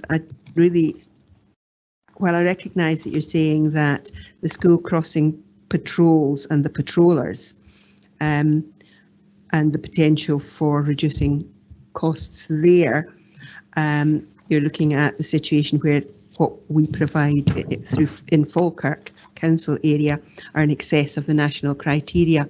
I'd just like to emphasise that it's not just a question of what's in excess of the national criteria, and you have referred to it in 510, but it's important that there are considerations of where those patrols are, how fast the cars drive on those roads, how many cars are on those roads, because I'm sure we are all of us around this room keen to ensure the safety of children. So I thank you for the fact that you're looking at consultation, because it really is important, because I think it is an issue that a lot of parents will be concerned about if we are looking at that, and I'm glad that we're going to be looking at it in a lot more detail before there are decisions made. Thank you. Thank you, Councillor Hannah. Councillor Kerr. Thanks, Convener. Similar to Councillor Hannah, there are a couple of things that I'll look forward to the reports coming forward. The school crossing patrols and the school transport, which have been contentious in the past. But I look forward to those two reports coming. Similar to Councillor Hannah regarding the 5.14 regarding square miles, it doesn't need to be at this meeting, but can we get an update on how this is calculated? Because on the report, Stirling seems to be doing a lot more square miles, yet a lot less spend per square miles. So it doesn't need to be this meeting. I just like an update when it's available, Malcolm, please. And the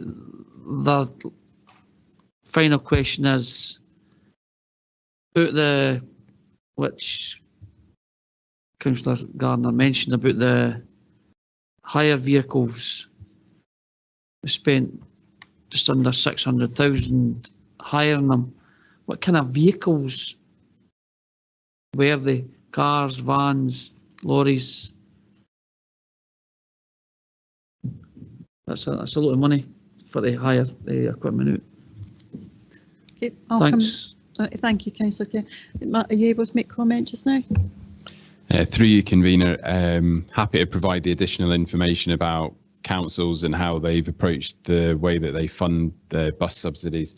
In terms of the hires, it's everything from small vehicles right the way up to HGVs, and some of that is linked to COVID and us needing additional vehicles to carry staff, because you couldn't have so many staff in a HGV cabin, but also the roads teams might hire in particular bits of plant for use in terms of different projects. But I'm happy to get you some additional information on the range of vehicles and a bit more information on that front. Thanks, Malcolm. Thanks, Convener. Okay, thank you. Is there any other questions or comments? No. Are we happy to agree the report? Agreed. Thank you.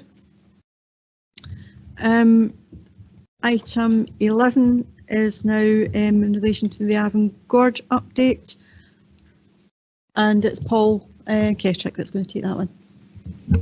Thank you, Convener. The purpose of the report is to update Council Executive on progress of the Avon Gorge 801 project. Members will recollect when considering the previous update report and approving the submission of the Levelling Up Fund bid for Junction 3M9 Champney Junction, the officers were instructed to provide an update in October on progress of the Avon Gorge project and outlining outlining the proposed approach for engagement with Transport Scotland, West Lothian Council and other stakeholders.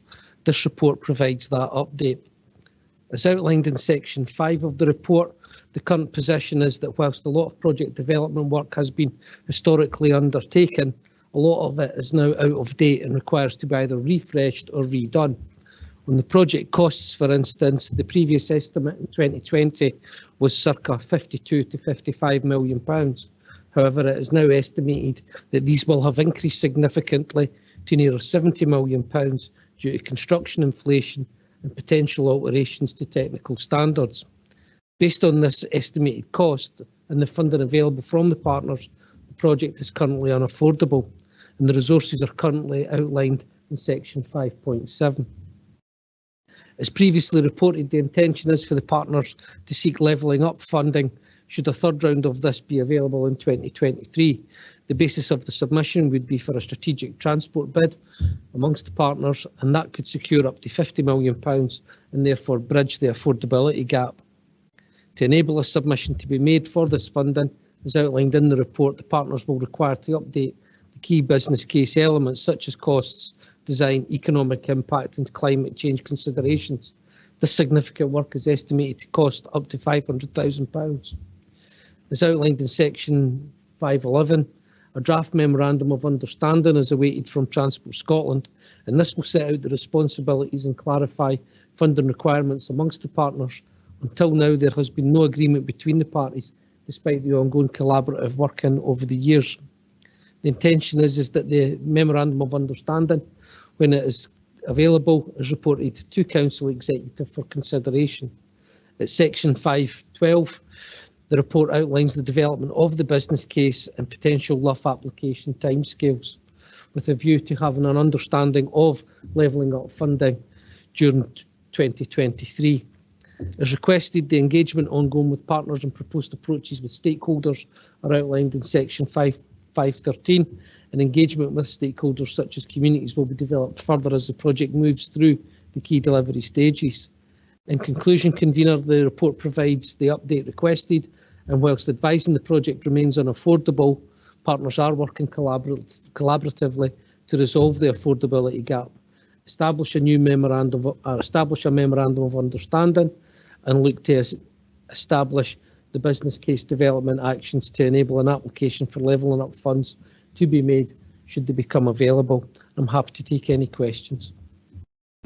Okay, thank you. Mr Kettrick, I'll go to Councillor Garner. Thank you, Convener, and thank you to Mr Kettrick for running through the report.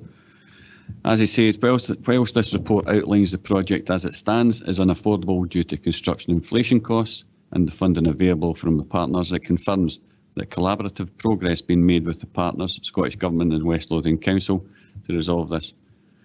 Officers from the partners are meeting regularly to progress the project, and the proposed memorandum of understanding will be forthcoming in the near future. This will be presented to the Council Executive for consideration and will outline the roles and responsibilities of the partners. As previously outlined, the intention is to seek levelling up funds for the project, and this, if successful, will help bridge the affordability gap. To have any hope of securing this funding, substantial work is required to update the business case, review the design to the current standards, and progress technical appraisals to provide sufficient information to make an application with a higher probability of success. The scope of this work is substantial, and pleased that the investigations are being progressed. The report sets out some key initial milestones for the development of the business case and funding submissions. The initial approach proposed for engagement is set out in the report and will be clarified further as the project progresses. Happy to move the report, Convener. Thank you, Councillor Garner. Councillor Sinclair. Yeah, thanks, Convener. I'm happy to second and reserve the right to come back. Okay, thank you. I'll open up for any questions or comments. Councillor Hannah. Thank you, Convener. Well, we don't have any amendments to put forward on this, but we do have some questions and comments. I mean, I'm concerned, first of all, that we are still looking at mañana in relation to this. I think we've all kind of expressed our concerns that the Avon Gorge project has been on the cards for so many years. I think it was yourself, convener, who referred to the 1929 comments about the bridge there being not fit for horse and cart.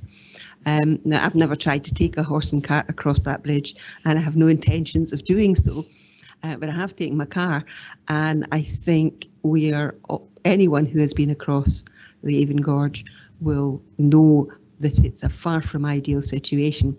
And although there's not so many horses and carts going across it nowadays, there are a lot of big lorries and a lot of larger vehicles.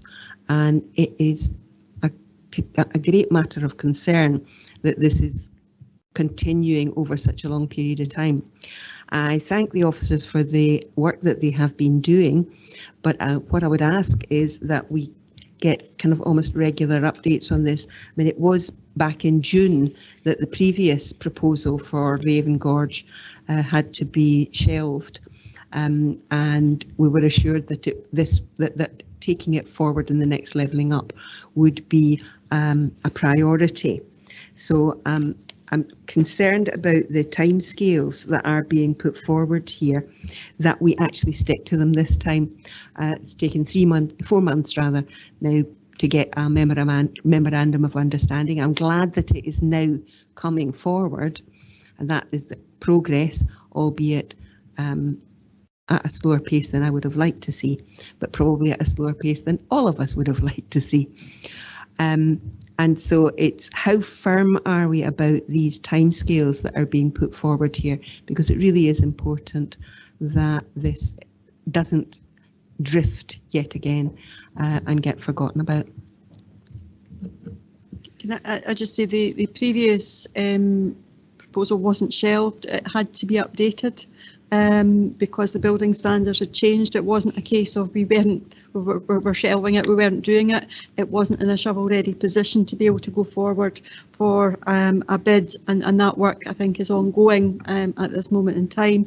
Difference is we are going for a memorandum of understanding, and that kind of gives a more structured framework to be able to take this forward, because it's a tripartite project. But I'll just ask Mr. Kettrick to come in and just just to give us a flavour of the work that has been done on this, and the work that's still going to be needed to be able to get this to a point where the project plan can be taken forward. Thank you, convener. The timescales set out in the report are as I've set out initial business case outline timescales. Whilst we would be hoping that the memorandum of understanding will be forthcoming and can be agreed quickly, it's a fairly complex document by its very nature. We have 3 public bodies, as well as potentially the future of the UK government being part of that through the Levelling Up Fund. There are substantial resources required to be committed by all of those bodies to this, and at present those resources do not exist, simply do not exist. And therefore, to make that level of commitment, there is a lot of ifs, buts and maybes to be ticked off, to be considered.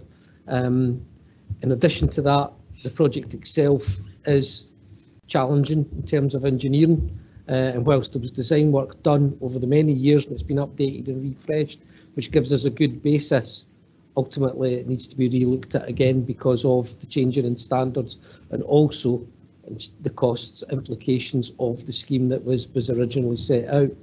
So there's a huge amount of work to be done in terms of that value engineering, in terms of project delivery, understanding the risks associated with the project as it goes forward, and also fundamentally ensuring that when we do come forward with proposals that are fully costed, that is the cost, because the consequences of entering into contracts for projects of this size that then get delayed or have technical challenges can lead to substantial increases in costs, which none of the partners would want, particularly if they're not budgeted.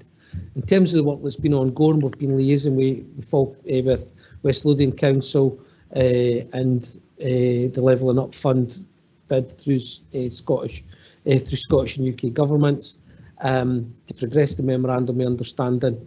And there's also been a lot of work done in terms of starting to look at traffic modelling and things like that.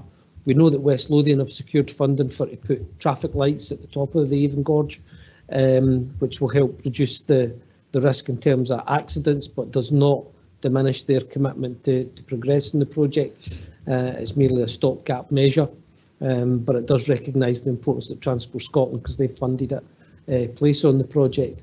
In terms of work still to come, huge amount of design work to be done, huge amount of business case development work to be done. And as I've outlined in the report, there is a request as to how that's been funded, but certainly from Falkirk Council's perspective, we have the resources and the funding in place to progress that. It's now up to the partners to show their commitment and also do that.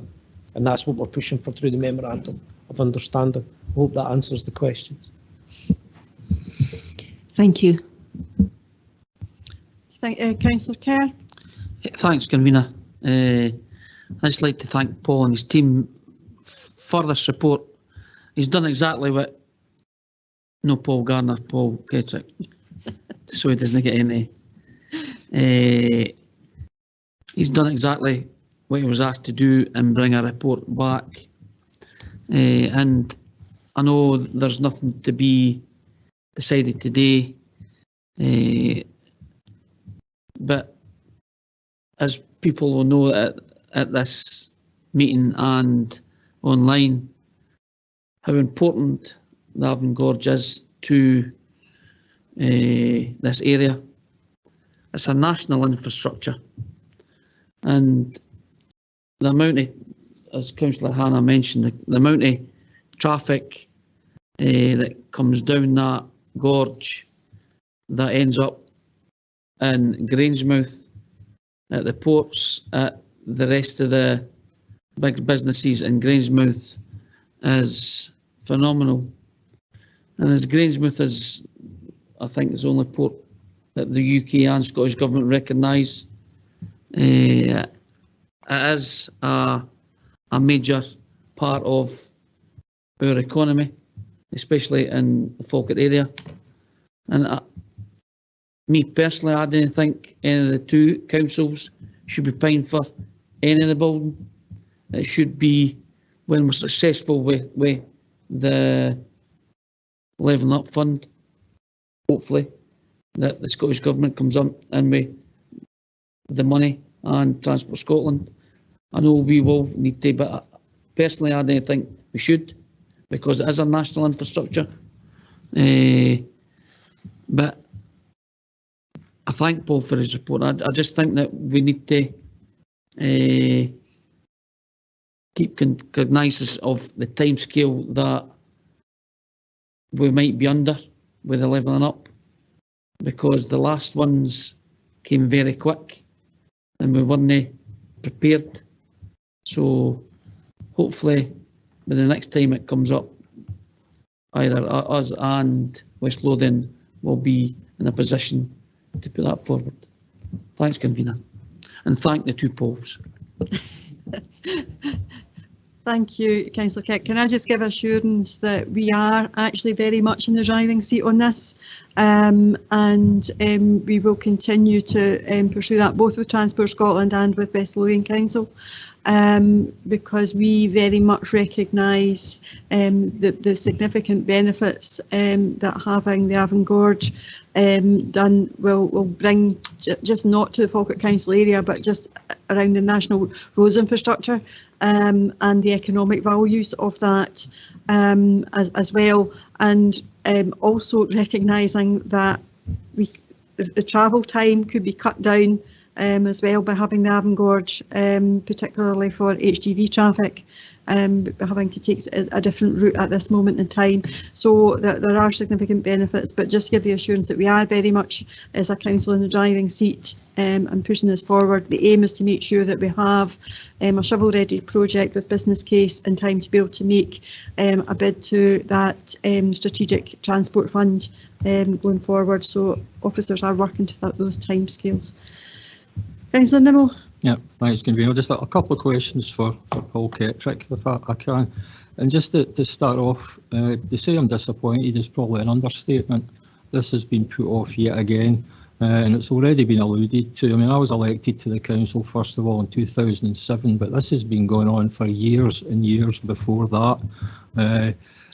As far as I was aware, and it's already been highlighted by officers, Falkirk Council had its share of funding in place to cover this. But obviously there's increased costs now, and I'm just wondering if this funding that we have in place takes into account the increased costs. That's my first question. West Lothian Council, they were the ones that seemed to be always dragging their feet in respect to this because they never had their share of the funding in place. I believe that they've submitted a bid for the Levelling Up Fund, but that's still not been clarified as to whether that's going to be successful or not. And I've also heard that in the event of Forth Ports, if they're successful with their Green Port bid, we're going to try and tie into that as well to try and get some funding from that.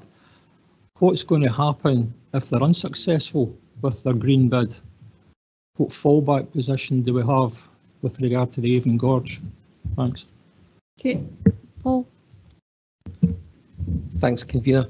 So in terms of the funding, I've set out in the table 5.7 what the local authorities and Transport Scotland currently have available, and Councillor Nimmo is correct in that Falkirk Council did have their funding available through the tax increment finance programme for when it was a £48 million project, or 44 to £48 million project, which was originally reported upon. The costs have obviously increased substantially since then, and the decision will be for Falkirk Council, if we're unsuccessful in getting Levelling Up funding, how do we fund that? Now, one of the options is through the Green Freeport, where we've identified this is potentially one of the areas where revenues that accrue from that could be allocated. There is obviously ongoing discussions with Transport Scotland and the Scottish Government on bridging the gap, and certainly there's the opportunity through Levelling Up funds, which would remove the affordability gap that we have. So there's those two or three options that we've got, but ultimately it's going to come down to each of the partners establishing what resources they have and the level of commitment they've got to make to it. Going back historically, at one point the two local authorities had the money and Transport Scotland didn't have the money. Then Transport Scotland had the money and neither of the two local authorities had the money. And now we're in a position where Transport Scotland and Falkirk Council have got some of the money and West Lothian don't have their money. So that's hence why the Memorandum of Understanding is so important. It gets the commitment of the partners to actually align and start to look at funding and how we deliver it, because that's the other part, is how do we actually deliver the cross-border of it. Now at the moment Falkirk Council are taking the lead and we're pushing that, and I'm pleased to say that I think we're making progress. Certainly over the past month there's been good engagement and good progress. Everybody recognises the Memorandum of Understanding is required and that funding is now a key priority for everybody to identify. Do we actually have a deadline, Paul, for that memorandum to be agreed? We don't, unfortunately, at the moment, but we are pushing for it. As you will appreciate, I'm sure we've got all the governance arrangements between the three partners. At the moment, it's sitting with Transport Scotland to issue as the draft, and then it would go through our own governance process, but they have their own internal governance arrangements.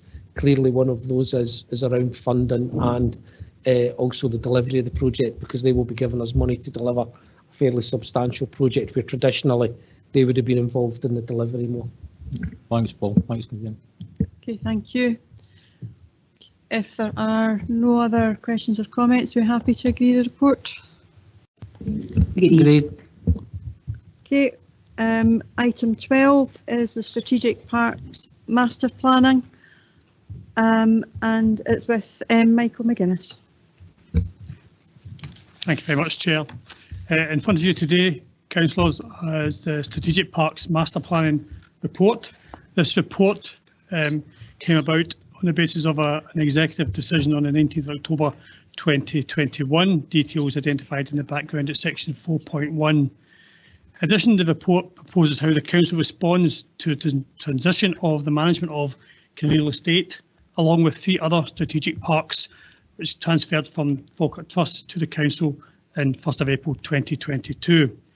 In section 4 provides background to the basis of the information contained, and in section 5 gives you overviews on each of the various different strategic parks and expenditure spent on those Section 5.2 provides a timetable in terms of progressing the master plans for the 4 strategic parks, and it's recommended that Executive agree that officers undertake reviews of these master plans for Calendar Park, then Muir Ravenside Country Park, and then Kinneil Estate, along the indicative timescales as set out in paragraph 5.23.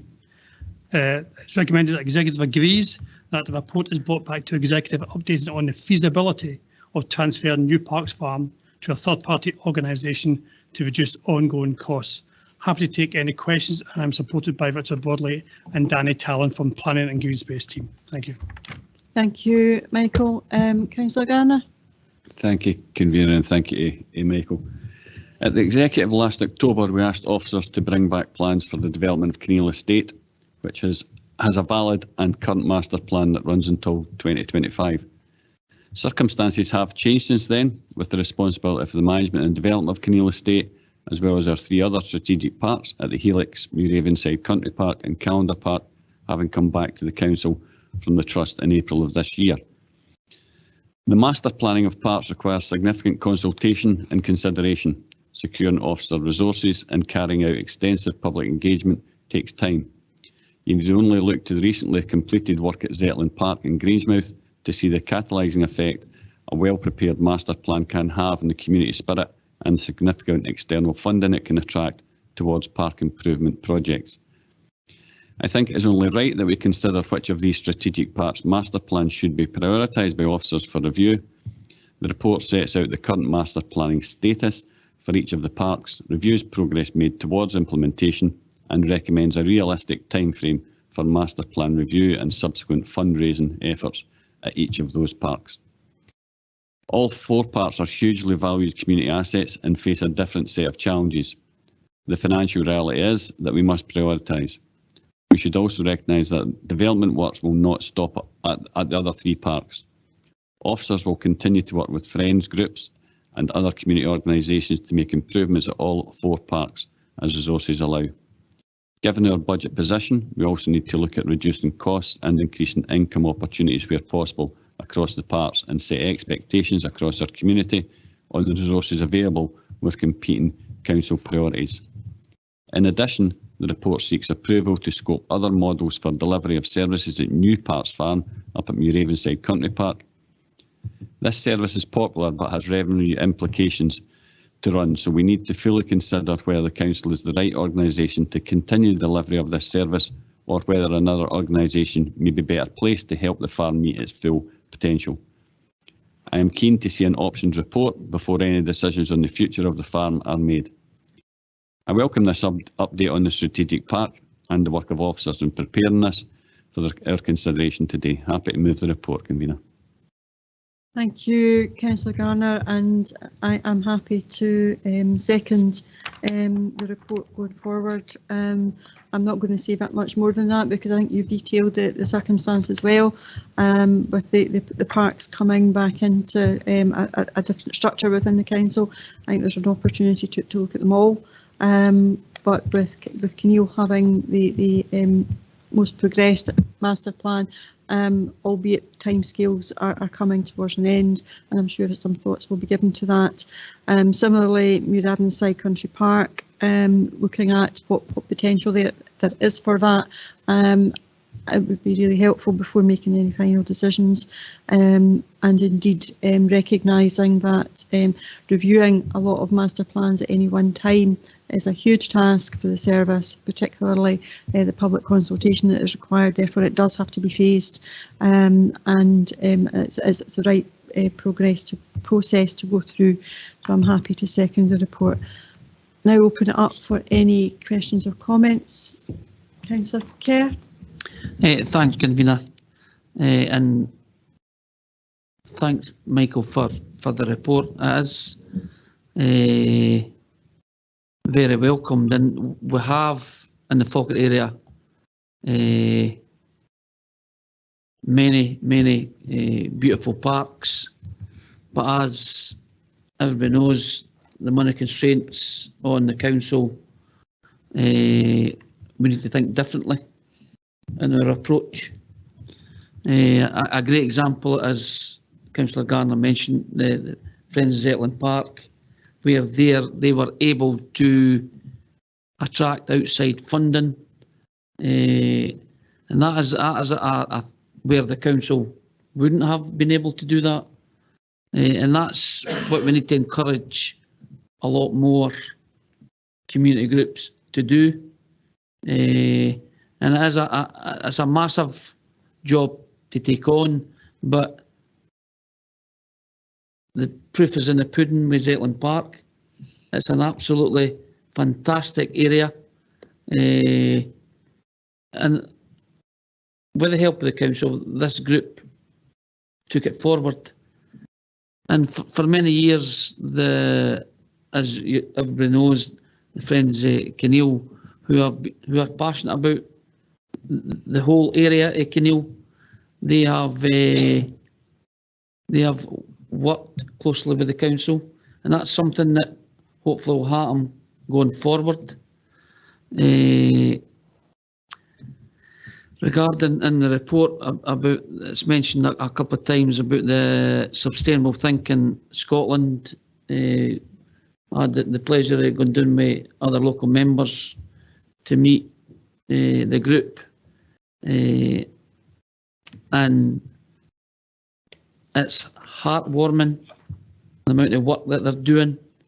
Organic, nutritious food, community building, education of our young people, exciting and environmental research, which is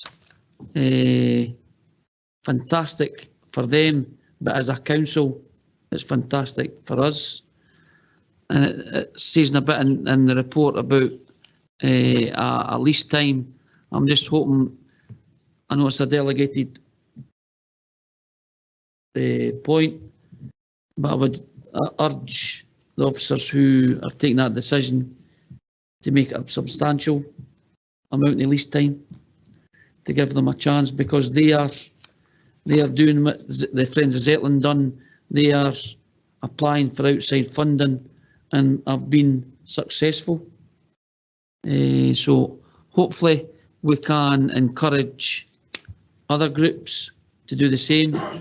And as Councillor Gardner mentioned, the Muirhaven side, Country Park is a fantastic area. I take my grandkids up quite often. But as I says at my opening statement, we need to think outside the box how we deliver these services. So thank you very much, Convener, and thanks, Michael, for your comments and report. Thank you, Councillor Kerr. Just to be fair, Zetland Park took 10 years in the planning, and fantastic outcome. Similarly, we've seen similar projects happen in Dollar Park, Friends of Dollar Park, and the development there, particularly around the Wall Garden, but also external funding was levered in by Friends of Calendar Park and to the new play area. So there's some really good examples of that, and right down to, for example, Tamford Hill, and the play park up there, that again has been very much community led, but it needs to be recognised that takes a long time to develop that, but the outcomes can be really quite fantastic, and something that communities can be proud of because they've been involved right at the beginning in developing that. So it's a great model, and it's something that we should support and encourage. Councillor Hannah. Thank you, Convener. Yes, thank you very much to all the officers who have worked on this report and brought it forward. It is clearly a major issue. As Councillor Garner has said, these 4 parks are hugely valued assets in the Falkirk Council area, and if COVID taught us anything, it is very much the importance of outdoor spaces, and we must make the best use we can of those spaces and make those spaces as accessible as possible. Like Councillor Kerr, I absolutely agree that the work that's been done in Zetland Park is superb, and I think officers and the community are to be commended in relation to that. And I think we do need to try and approach other parks in exactly the same way, trying to maximise funding. I have a few questions though about the report. First of all, at 4.1, there's reference to a decision in October 2021, which says that a report should be brought back with definite plans for Kinneil Estate, including options for a potential heritage lottery bid. I'd be interested to hear what happened to that, because I'm not aware of such a report, and if there are issues about the heritage lottery bid, if that was progressed, has been successful or a failure. Because clearly that's exactly what we're talking about in relation to other parks where there has been community involvement and officer involvement to maximise funding. Second point I'd like to ask about is the master plan. It does say that the current Kinneil Estate has a master plan up to 2025, as has the Helix, but the table, this is at 5.2, sorry, I do apologise. The table suggests that Muiravenside and Callander Park have already expired. So I can understand why Callander Park and Muiravenside should be the ones that are looked at first, since their master plan has expired. But I would just caution, 2025 may seem like a while away at the moment, but it's closer than you think. The next point I want to raise is about 5.7. Like Councillor Kerr, I attended a meeting at the Walled Garden, as did Councillor Devine, and we were all, I think, very much impressed by the activity, and particularly the activity within the Walled Garden in relation to sustainability. So I think it is important that while the Walled Garden must come within the overall Kinneil Estate plan, because it's part of the same estate, it also, the Walled Garden needs to have an extension of its lease. So I welcome that opportunity that is being taken to extend the lease for them, to enable them to hopefully achieve further funding from other sources. But in overall, what I'm concerned is that we do not let the Kinneil Estate or the Muiravenside estate kind of go onto the back burner. I think it's really important that we help those estates take their plans forward as well, even though I accept the need to prioritise those whose plans have now expired. Okay, thank you. Michael, can I bring you in? Yes, thank you, Councillor Hannah, through you, Convener. I think really positive comments there regarding the Walled Garden and the work that Sustainable Thinking Scotland are doing. We are in negotiations to complete a longer term lease to allow them to draw down external funding to continue the activities they are carrying out. I think it's also important to highlight that we work with the Friends of Kinneil in terms of their ambitions to take forward various elements. This is their centenary year, so there will be an opportunity to celebrate that centenary year through a tree planting exercise which we have committed to supporting the Friends of Kinneil with, and a number of other activities that my colleagues can outline if required. In terms of the Kinneil Estate itself, that as we transferred over to the council, we recognised that the master plan was still in existence and still was valid. There was, however, no specific detail on a heritage lottery funding to take forward at this point in time. So I think what we're committed to is continue to engage with all our communities, as was the case with Zetland Park and with Sustainable Thinking Scotland, as well as the Friends of Kinneil, to look at how we can develop a potential heritage lottery funding bid going forward. So we're committed to work with each and every community group we can to support the developments of our strategic parks going forward. Thank you for that. Just reiterate that it really is important that all of these parks are given support to enable them to maximise funds from other sources. Thank you, Councillor Devine. Thank you, convener. Yeah, I just want to kind of add my support and, you know, echo some of the sentiments that's been made here today. We were all in attendance to a meeting where we've seen the work that is going on in the wall garden.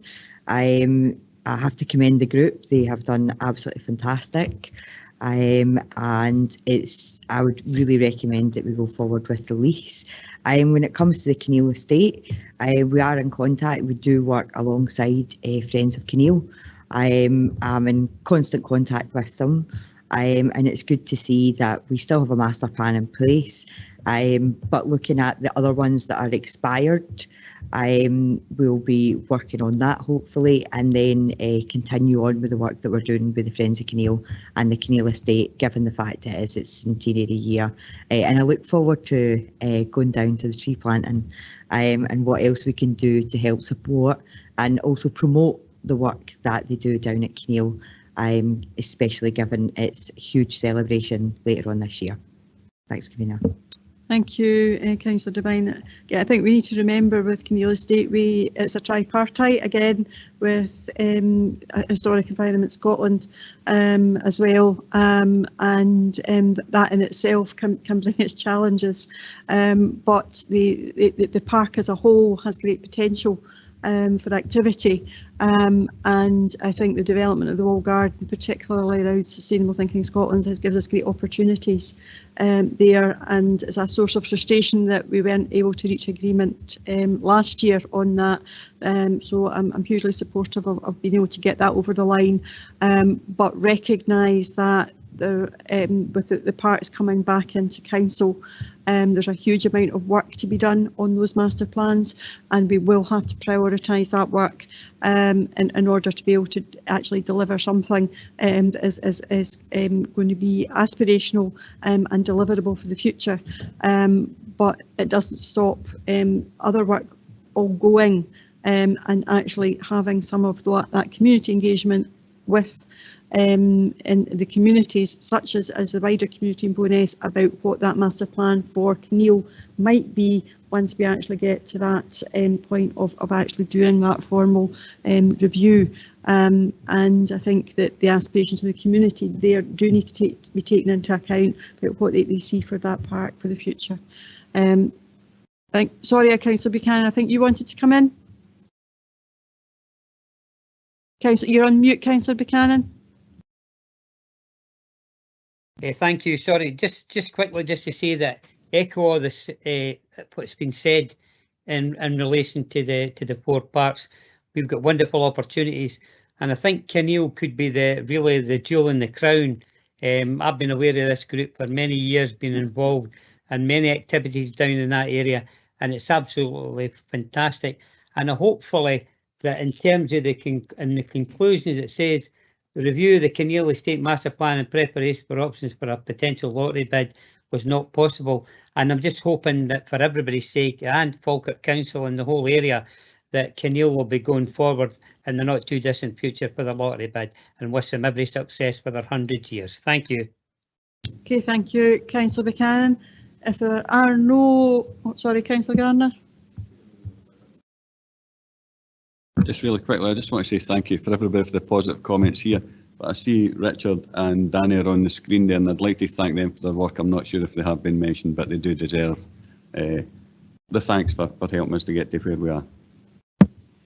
Indeed, huge amount of work was put into it by them in Zetland Park, along with Alana and Jessica, in delivering that project. They became very passionate about it as they went into developing it, and I'm sure that same passion will be seen as we go forward into other projects as well. But yeah, indeed. Okay, if there are no further questions or comments, can we agree the report? Agreed. Okay, I'm now going to break for lunch. Can we come back at 1:30, please? I'm very aware we've been sitting for a while and we've still got a number of items, so we're going to have to break at some point. Okay, thanks very much. Thank you, Convener. Good afternoon, everybody, and thank you for coming back so sharply. We'll reconvene and start for the next session. We're on item 13, which is the Sustainable Grass Management Pilot Project Report and Recommendations, and it is with Michael McGuinness.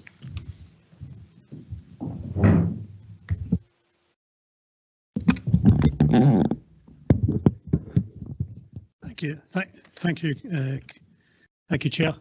What you have in front of you this afternoon, councillors, is the Sustainable Grass Management Pilot Project Report and Recommendations. Back in January 2021, the Executive decided to carry out a Sustainable Grass Management Pilot Project. This pilot project was quite extensive and a duration of over 18 months of work with officers. The pilot project was extensive right across the piece, and many lessons were learned by the officers in delivering this important pilot. The report considers the outcomes of the project and makes a series of recommendations relating to the existing project sites and the extension of the project to additional areas across the council area. It is recommended that the Executive agrees to retain the changes made to 35 pilot sites with some minor alterations or enhancements at a small number of these sites as outlined in Appendix 1. It also recommends to make alterations to the naturalised grass areas and carry out additional environmental enhancements, including bulbs, flowers and tree planting at a small number of sites to address accessibility and amenity issues, again outlined in Appendix 1, Section 9, the full report. It is recommended that Executive agree to address concerns about ticks and dog fouling through appropriate site information and education with our communities. It's recommended also that the Executive agree to deliver a mainstreaming of the Sustainable Grass Management progress, with a focus on less high-profile sites and areas that are not accessed directly from residential properties or immediately overlooked by residential properties, reporting progress annually thereafter through the Council's information bulletin. Recommend the paper to councillors today. Thank you. Thank you, Michael. I'll go to Councillor Sinclair. Ian? Thank you, Convener. Can everybody hear me okay, just to check? Yeah, coming through loud and clear. Thanks very much. So thank you, Convener, and again thanks to Mr McGuinness for introducing the report. The twin emergencies of climate change and the nature crisis are inextricably linked, and as a council we have a responsibility to set an example of managing our land holding in a way which benefits and enhances nature while combating climate change. In January 2021, the Council accepted that responsibility by agreeing to proceed with a sustainable grass management pilot project at 35 sites across our council area. Most of our parks and open spaces have had their grass cut short in the past. This takes in an area of over 6 million square metres, or as I'm assured is over 1,500 football pitches in size, to visualise that. The pilot project sought to reclaim a small proportion, around 4.5% of this land, for nature. Now, this included letting the grass grow longer and planting spring bulbs, wildflower meadows and new native broadleaf trees where appropriate. Not only does this benefit wildlife, but it also helps to lower the council's carbon footprint. I'd like to thank both the Green Space and Grounds teams in police services who have worked collaboratively on this project. As I understand it, this has been a major change of how we are used to working, but I'm told that this is a change that is very much needed and welcomed. I'd also like to thank the public at large for their engagement, with around about 600 consultation responses, and for the hard-working volunteer groups of around about 400 people, which has helped with the project's bulb and tree planting. This shows that our communities care about their local environment and are willing to roll up their sleeves to improve the local place and to do their bit for the nature crises too. Our communities have told us what they liked and disliked, while our teams have learned a few hard lessons through this pilot, including about where and importantly where not to carry out this new approach. But this was part of the reason for doing this project as a pilot. This report outlines those findings, where we were successful and where we can improve, and it goes into some detail on the results of the consultation in the appendix, which in itself is a brilliant report to read. obviously seeks approval to mainstream this approach to managing our grasslands, building on the successes of the pilot. This has been a very successful pilot project, in my opinion, and I believe we should move quickly to roll this project out, which will further benefit our environment. I'm happy to move the recommendations in the report. Thank you very much, Convener. Thank you, Councillor Sinclair. Councillor Garner. Thank you. Happy to second, reserving the right. Thank you. I will now open it up for any questions or comments in relation to the paper. Councillor Nimmo. Yeah, thanks, Convener. I mean, there's obviously arguments for and against this pilot in the 35 areas that have been selected. As far as the public's concerned, the appearance of these areas are a big negative factor. They just don't like the look of them. 35 pilot sites, but there's a lot more green space within the Falkirk area. Dog fouling is a major issue. I've highlighted it before, and it's not just about providing on-site info for dog owners who are walking their dogs. There needs to be a significant amount of enforcement action taken regarding dog owners that are breaching this, who might not be picking up after their dogs, or who are picking up after them and then throwing the bag away. The number of times I've seen black bags hanging from trees and at the side of footpaths. These people should be taken at home if there's not a bin near where they're walking their dog. But I'd be interested in how the council as a whole is going to enforce this, because it's only going to get worse if we let it go. Thanks. Okay, thank you, Councillor Nimmo. Michael? Yes, with Councillor's indulgence, could I defer to Anna Perks, who is very much involved in this project throughout? Absolutely. Welcome, Anna. Thank you. Good afternoon. Yeah, so in relation to dog fouling particularly, there certainly was some concern raised about dog fouling. About 91 of our respondents raised it as a concern. We did undertake extensive sort of site visits and surveys throughout the project delivery period, and the experience on site was that in terms of most of the sites, it didn't appear to be a sort of widespread issue, and I suspect the dog fouling is very much localised in terms of its impact and where it is of concern, which is why our recommendations in this report are very much to sort of treat it on a site-by-site basis, and where there's a sort of proven need to do a bit more awareness raising and signage to encourage people to pick up their dog fouling. In terms of enforcement, that's not an area that I work within, but I would certainly be looking to engage with colleagues in waste services who are working on dog fouling and who are promoting the Green Dog Walkers scheme to see where we can work together to try and combat this problem. Okay, thank you, Anna. Just as a follow-up for that, Convener, do we currently have enough staff to carry that function out to enforce that? I think that's probably within the waste management team, so I don't know if Malcolm, you can take that.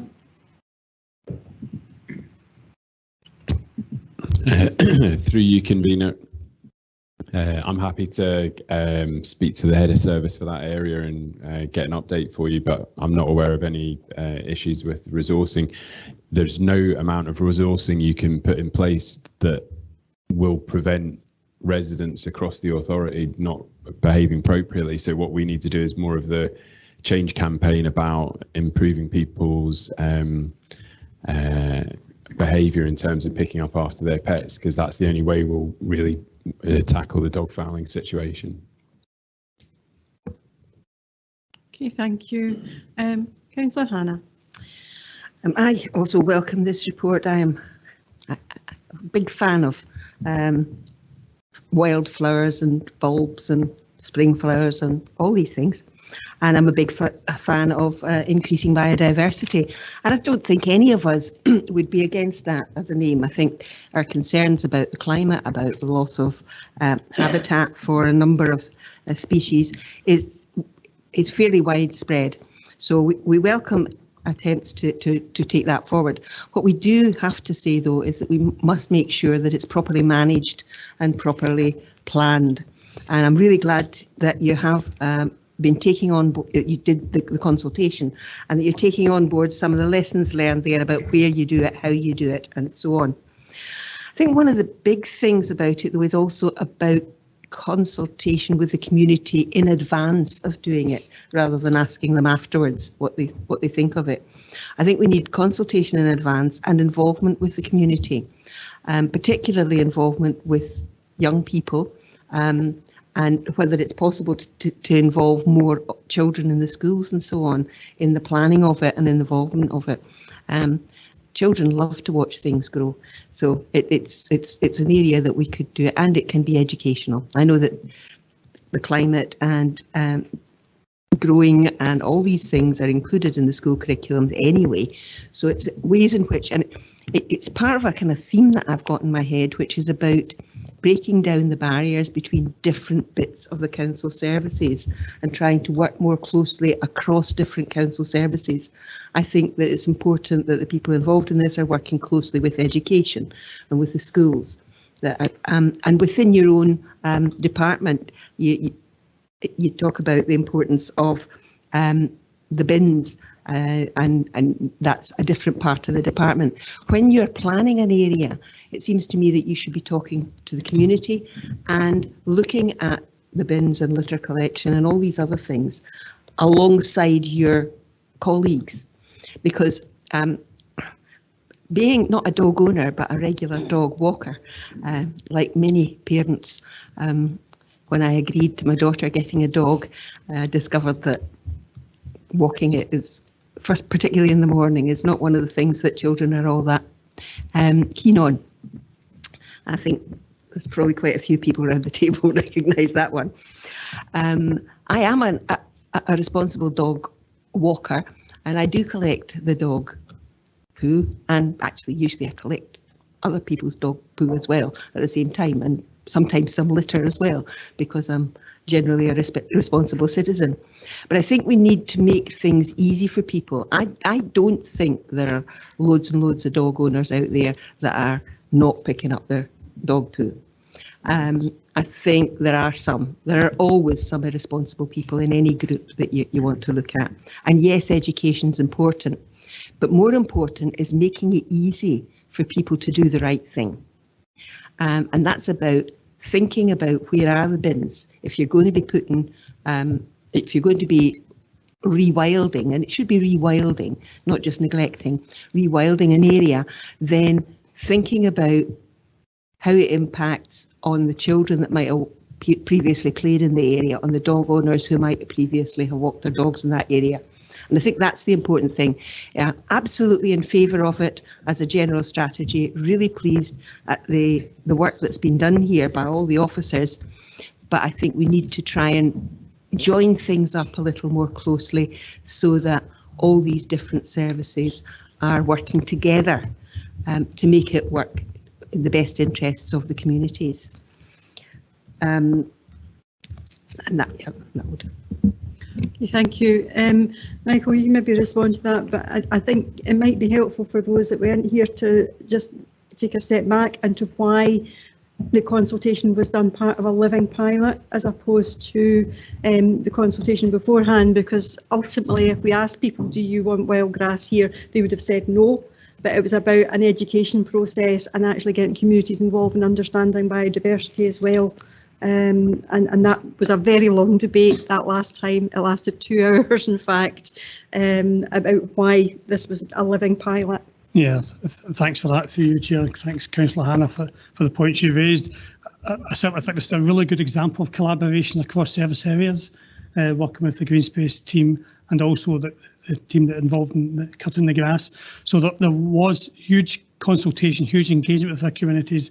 I'd probably like to bring in Anna to talk a wee bit about the young people, particularly the educational side of things, because I think that's a really important aspect of the work that was carried out with the team. I think as we mainstream this, as we've recommended within this report, it is absolutely critical that we constantly engage with the members and the community, more importantly, to determine which areas we believe are the right areas. And I think through the pilot project we learned a lot of lessons or where we believe it's most appropriately applied.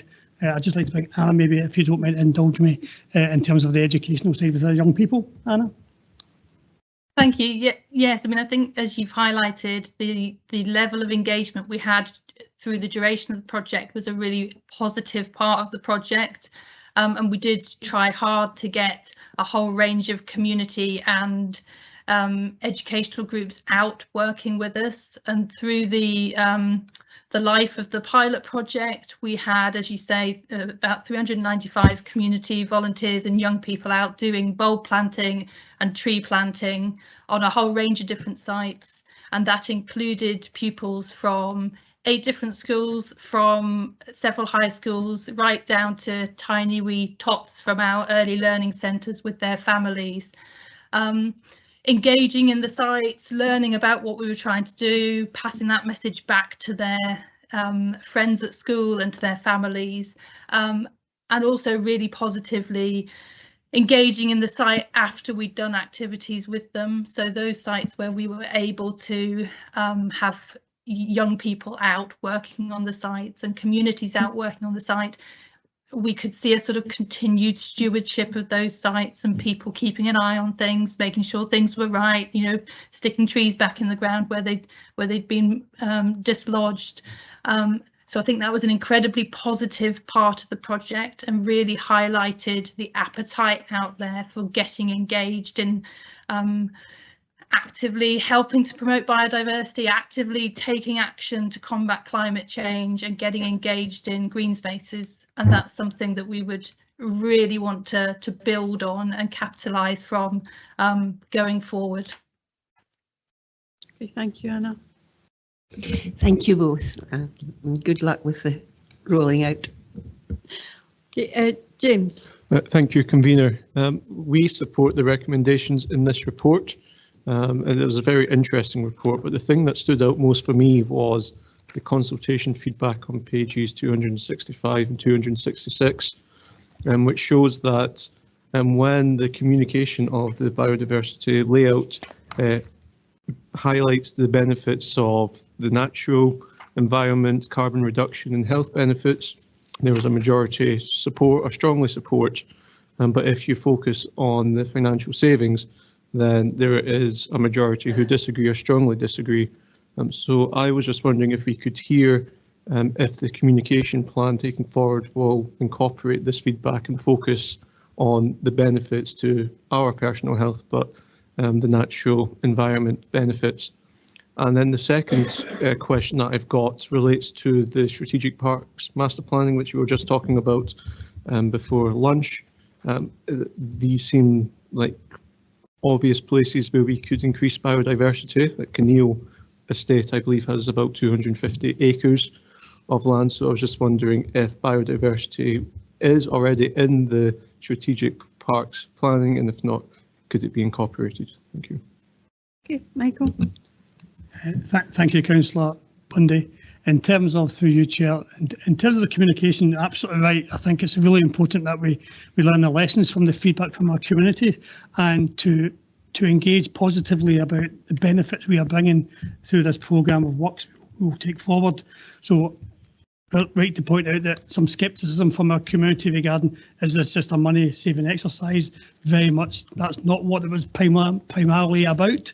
If we make savings where we do any other work, we welcome those savings, but this is very much about biodiversity and contributing to climate change. So as we go forward, the communication will be clear to our community as we engage with them, taking this forward for mainstreaming. In terms of the existing strategic parts, I may pass this to my colleague, Richard Broadley. Would you be able to take this, Richard? Yeah, thank you, Michael. Through you, Chair. Absolutely, Councillor Bundy, that's a really valid point.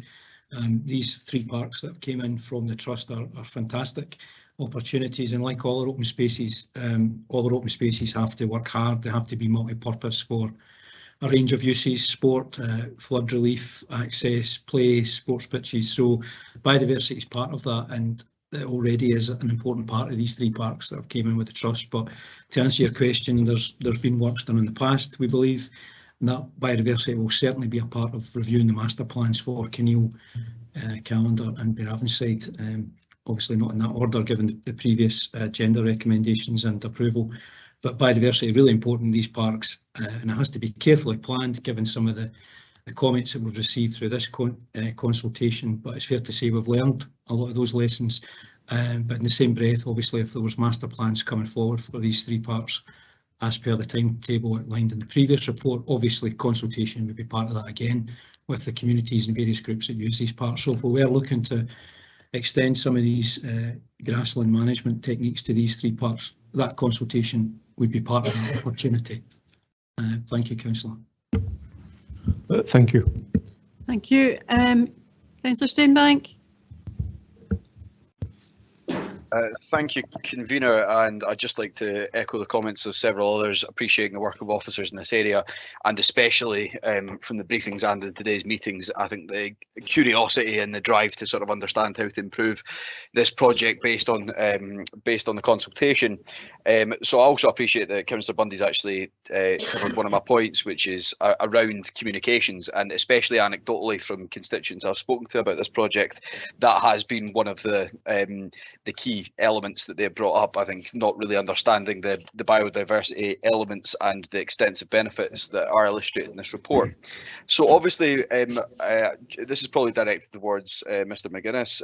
It's just more, we're talking about it not necessarily being a cost-cutting exercise, but sort of appreciating savings in areas and understand that whether this has been efficient and cost-saving has varied depending on the project. Did any of the complaints around especially dog muck, so I illustrate on page 269, the 2 key elements that people complained about were cost-cutting, appearance, and also there was space for recreation and ticks. But just on those 2 points, is there any potential savings that we could then reinvest into the projects to improve potentially on additional dog bins or improving the appearance of the area by potentially varying the amount of biodiversity and specific plants that we're putting in areas? Cheers. Okay, thank you, Ewan. Michael? Yes, thank you, Councillor Steinbach, through you, Chair. Absolutely, as any project we get involved in across the council, we'll look at opportunities to make savings. Any savings, as you rightly pointed out, during the pilot we recognised that some developments cost us more money than just cutting the grass. Other developments saved us money, so there was a balance there to be struck, but there was a net gain. We'd be looking to make those savings as part of general work we do with the council, and for the council to determine how those savings could be used going forward.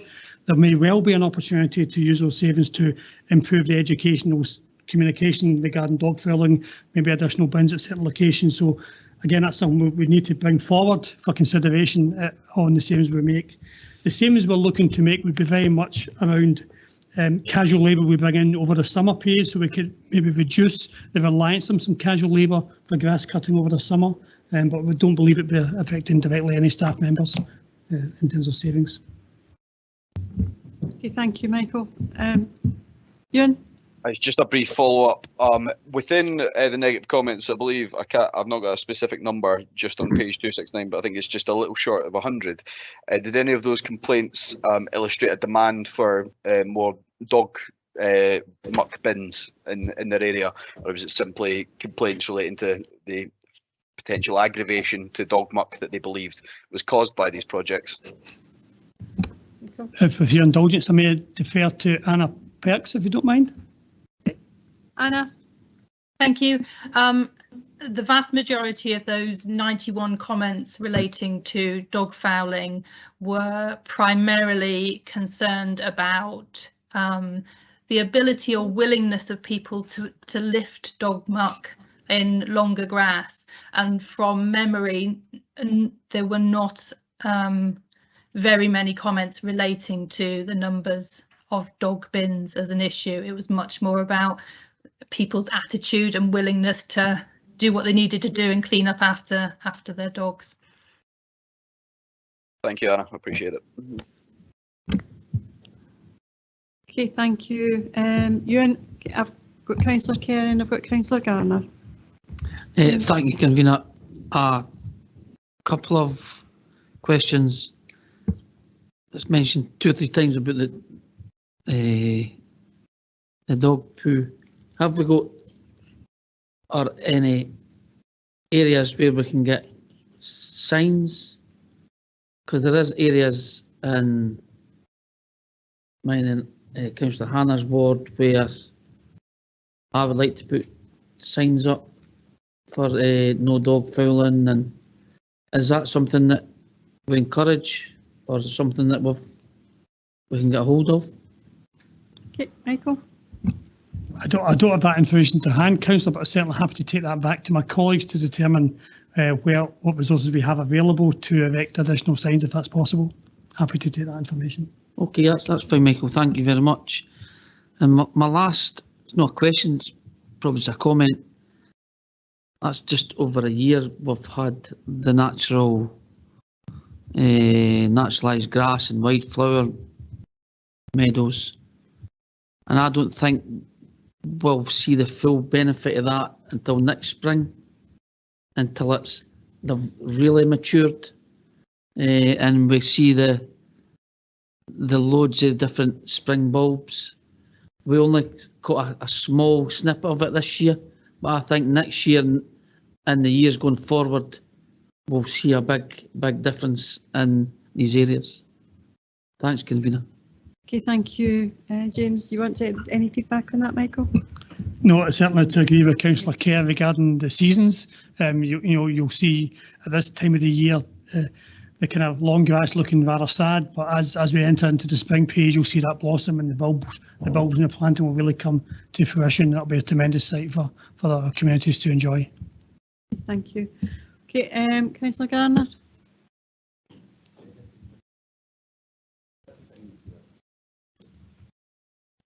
There is signage there and it is available, and as you probably know, signage has only got a limited sort of a time that it's effective, and so the service does move it from area to area as well if that's required, and it does have an effect, but whether it will affect everybody, I'm not so sure. To pick up on Councillor Nimmo's point as well, and the pilot schemes areas were all picked deliberately to give us a sort of a cross section of what we can and can't do, and to learn from them. And I do think there has been a lot of lessons learned here, positive and negative, but we've learned all from a lot of them.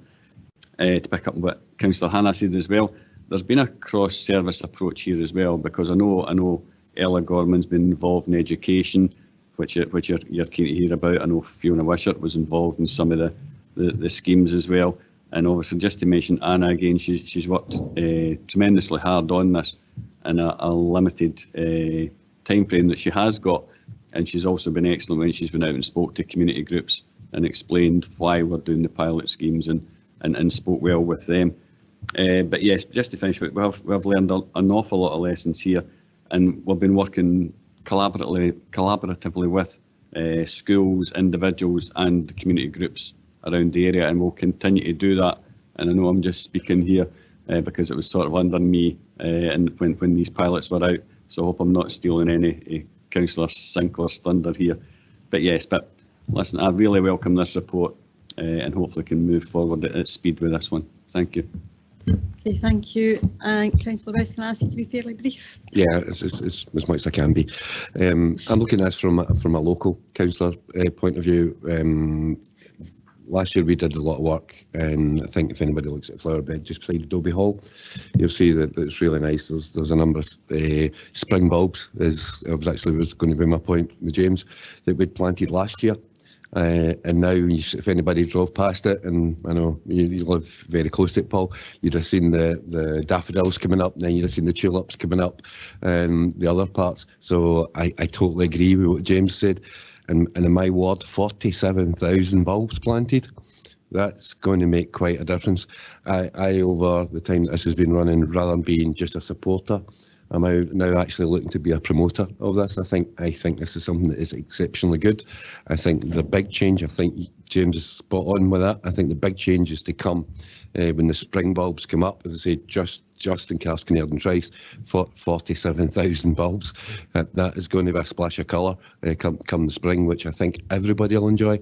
I appreciate the work that Anna's done. I think she's sort of covered off the areas that she suggested that there was problems with dogs, and that she's looking to do some extra work in that, which is obviously very welcome. So I will leave that as a comment, but I'm now moved from supporter to promoter. Okay, thank you, Councillor Bowes.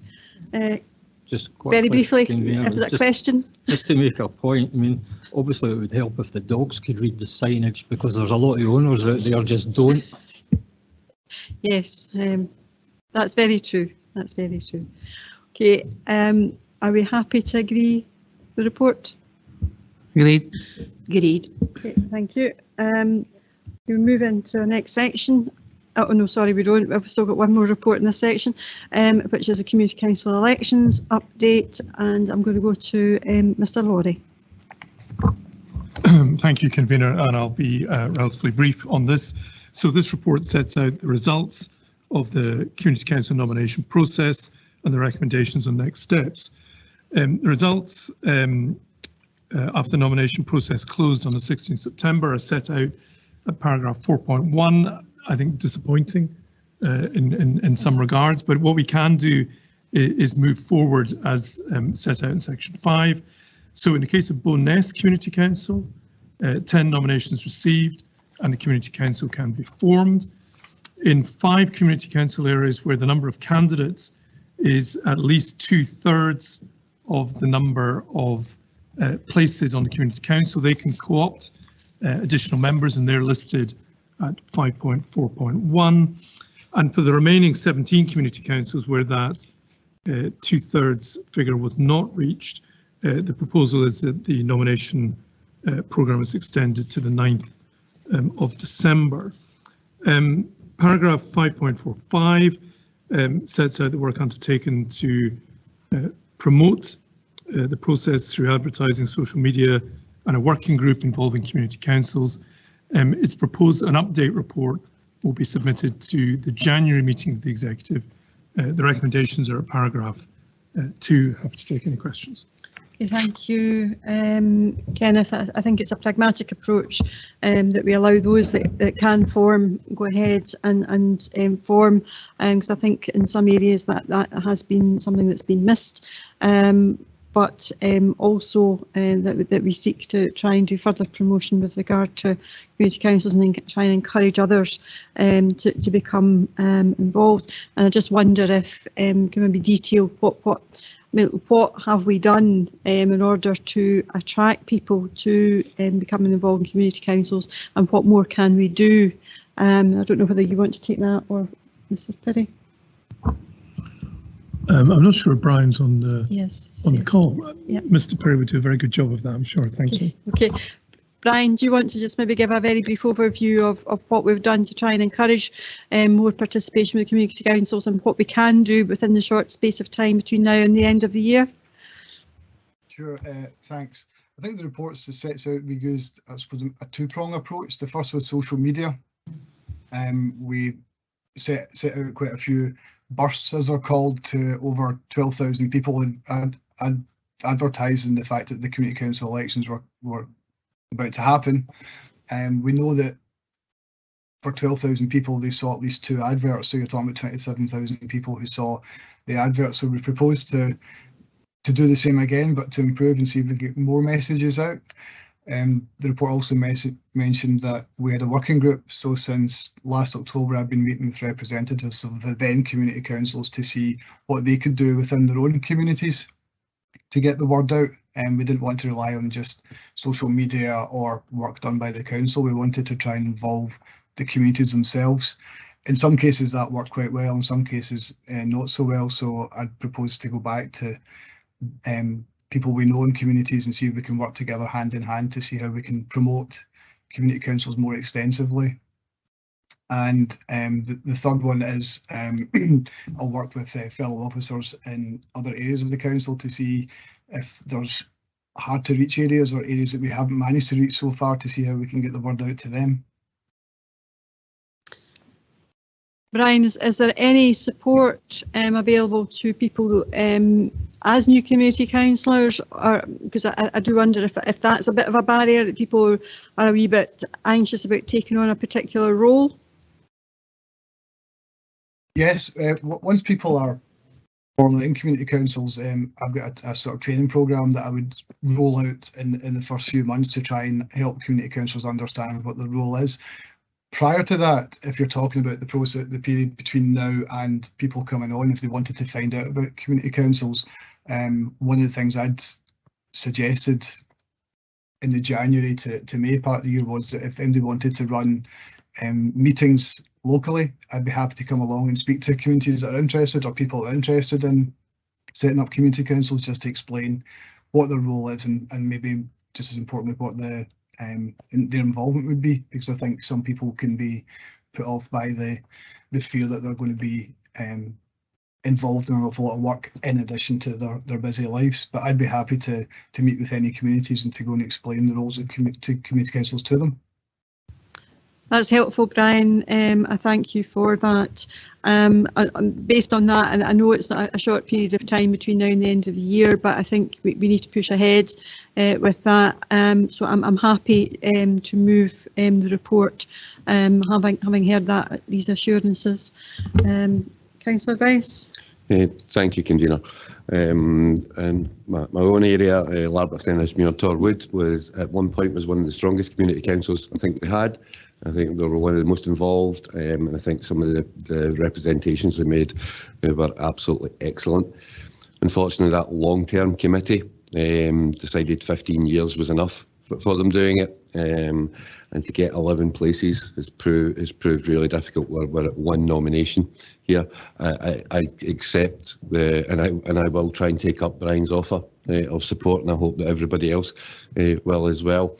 It's community councils do some amazingly good work. They represent their community so well. They are a direct line to us as elected members, but also to council officers. The work that the Larbert Stenhousemuir Torwood did, particularly on planning, for example, they were one of the statutory consultants on it, and to be honest, it's missed. And I would love for it to come back and be as strong as it was. But I'm sure, and I can only recommend to everybody else, the stronger community council is, the better it is for actual council and operation of it. So I'm happy to second the leader of the council. Thank you, Councillor Rice. Councillor Hannah. Just maybe like to echo some of the things that have been said here. I think we really need to get out more information about what community councils are about, because I do think there are people who might quite like to get involved, but maybe are a bit scared of what it involves them in. And I think it's really welcome what Brian's saying about coming out to areas, and I would hope that all of us as councillors would do that. I've attended all the community councils in my ward, and I really value the comments I get from them, the information I get from them. It's a really useful way of me hearing what's going on in the community at that grassroots level that I might not otherwise hear. But it's also a useful way of me keeping them informed of what the council's doing and why the council's doing things. As has been said, community councils have a statutory right to be consulted on certain matters, but also the council consults them on some other matters as well. So I think it's really important for people who want to see their communities improve, who want to see things getting better, and who want their voices heard. Sometimes as councillors we get criticised for not listening to the public. I think community councils is an important way that we can listen to the public. So thank you, Brian, for all the work you've done, because you and I have had a number of conversations about what you've been doing, and I think we all appreciate it very much. And I think all councillors should be trying to promote the development of community councils in their area, and perhaps we can take some lessons from Bowness, where obviously they know how to do it. Okay, thank you, Councillor Hannah. Councillor Kerr. Thanks, Convener. I would support your proposal that we obviously congratulate Bowness Community Council, and in 5.41 that we allow 2/3 to go forward. Also take an extension to the community councils who didn't make it this time in 5.43. But a question I would like to ask, if these community councils, not just in 5.41, who will fill the vacant posts through co-opted members, if they don't fill these posts, what happens?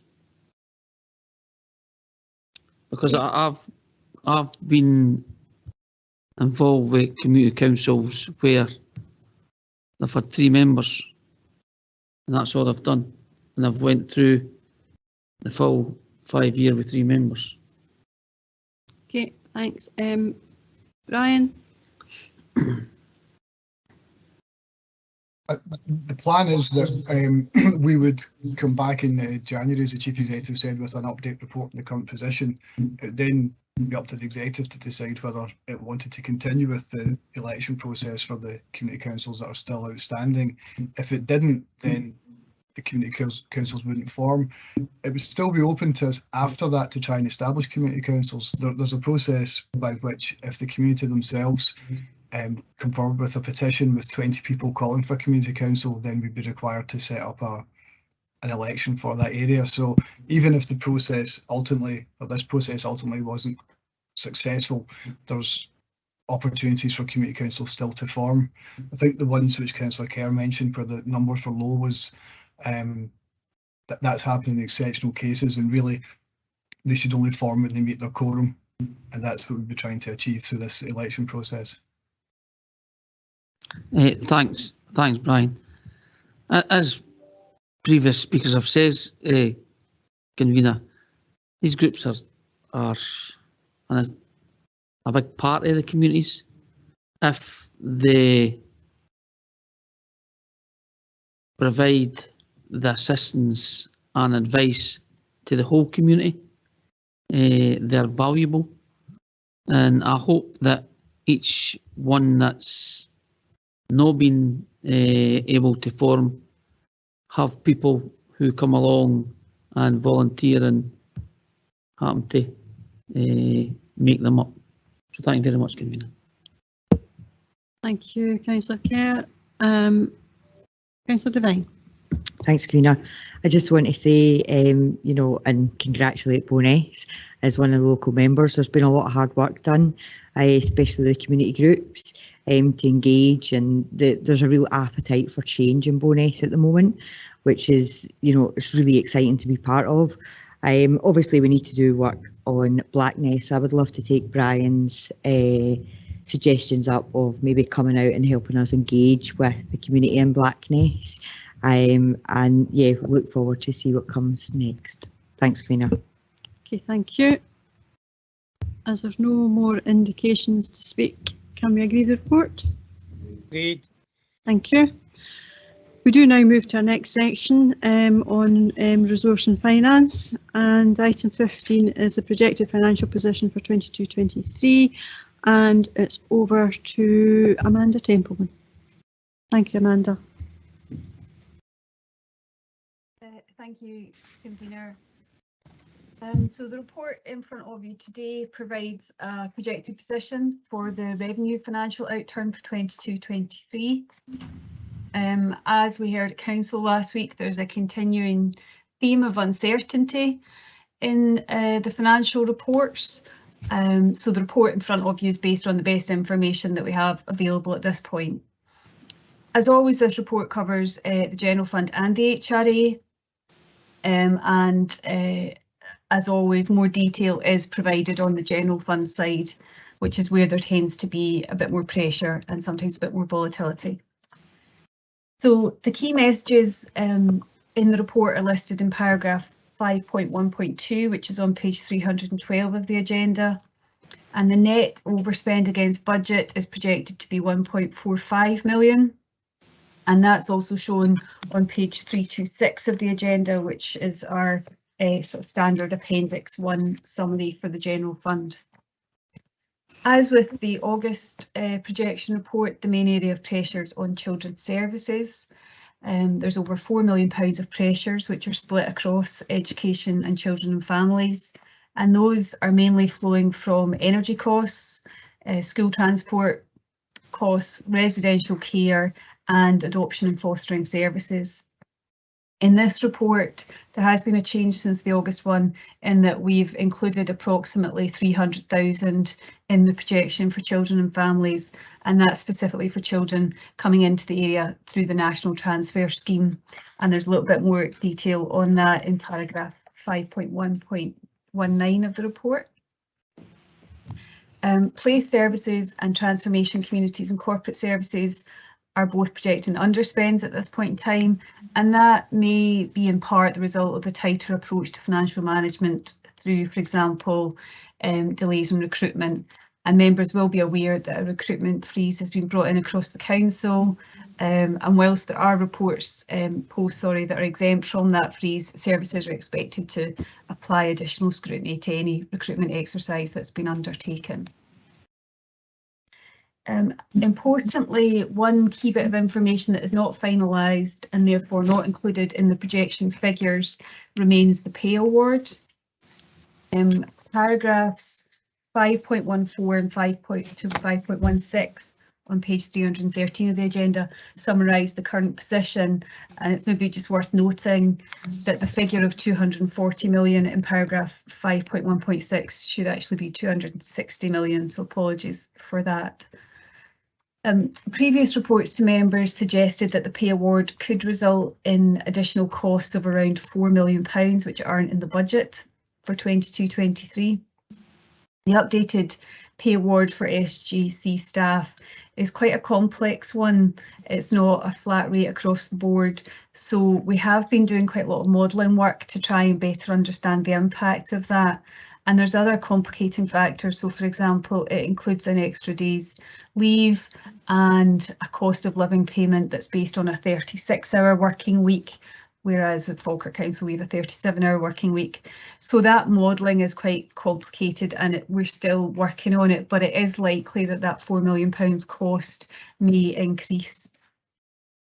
So again, as highlighted in the August report, unless efficiencies are found in the budget, we would anticipate having to meet that additional cost from reserves, and there is therefore a risk that the reserves level will fall below the floor, which has been set out in our reserves policy. So, as I say, the pay award isn't completely finalised at this point. Importantly, the pay award for teachers hasn't been settled either, so future reports will show the updated position. And a further area that's under review is the projection of loan charges. That will impact both the General Fund and the HRA, and we are working to look at the impact of the recent sort of economic volatility in terms of borrowing. If I move on to section 5.3 of the report, that provides a position statement on the approved savings, which remains as it was in the August update. And in finance, we're continuing to work, particularly with children and families, to understand the closer to home pressures and to look at any mitigations that we can identify. Reserves are shown in section 5.4 of the paper, and again there hasn't been significant movement in this area since the August report, albeit again I would impact the potential impact of the pay award. And then finally, just to touch on housing revenue account, we are forecasting that housing revenue account will break even. However, there are a few movements within that areas. There are pressures, but these are mainly being offset with reduced property costs, and that's set out in paragraph 5.6 of the report on page 323. And I'm happy to take any questions, Convener. Thank you, Amanda, for the update. It's a really challenging time even for officers to provide us with an accurate position, because from the time the paper was written to the time of today, obviously things have moved, and it seems to be a constantly moving climate and very, very volatile, as we've seen nationally, particularly over the weekend. But it does present us with ongoing challenges, and I appreciate the work that's been done by the services to ensure that they bring in their service on budget. Areas that are very challenging, obviously children's services, as they always have been, with a very much a needs-led demand. However, as we've seen, that there are areas such as around transport, cost of transport and energy costs that are giving us significant pressures going forward, and the likelihood is that's always going to continue. It's the right thing to do to look to pay our staff a fair wage, and even while that's been limited by the financial constraints, but we do need to help and support our staff with the pay award, and we note that the teachers award is still pending, and we hope that that will be concluded fairly soon. And we'll watch as that goes through its processes. As an individual council, there's not much by way we can have influence in that, other than through negotiation with our colleagues through COSLA as well. But I am concerned with regard to the rising costs of energy. We have seen some help being given for individuals, but it's unclear what assistance is being given to statutory organisations such as local government, such as the health service, etc., to cope with the rising energy costs.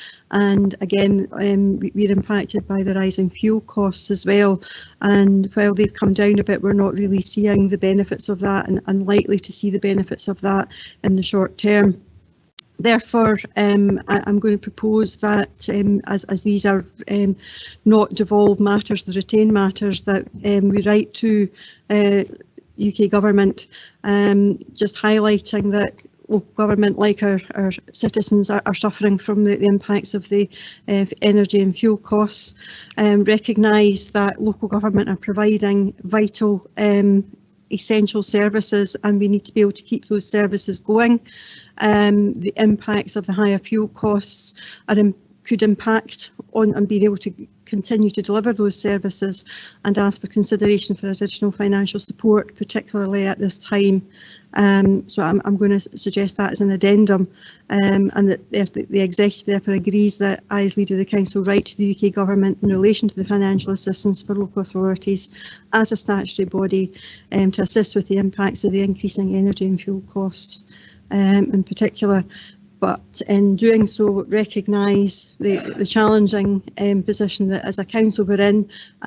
We have the financial strategy group, which I know that officers are working on a date for that first meeting, which we hope will be very soon. And there's a huge amount of work for us to do, as we've seen today, and taking into account the zero-based budgeting. And last week at full council around our capital programme review.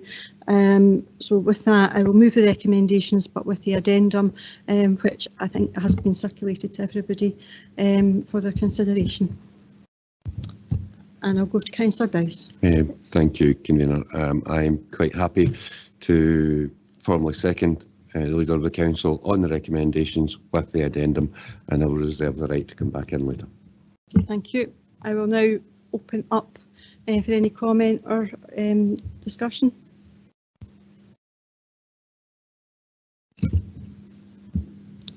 Okay, you've given me you've both put your lights on at the same time. I'll defer to Councillor Kerr. Okay, fine. I usually come to Councillor Hannah first, but I'll go to Councillor Kerr first, and then I'll come to yourself, Councillor. Thanks, Convener. We as a group, same as the other groups in the council, understand how difficult it is for our communities. We're quite happy to accept the addendum. We're not bothered where the money comes from, as long as we get money for our residents.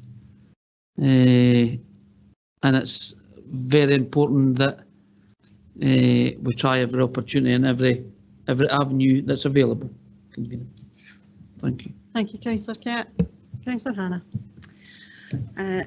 I would echo that. I think we're all well aware of the current financial situation and how serious it is for individuals in our communities and for organisations.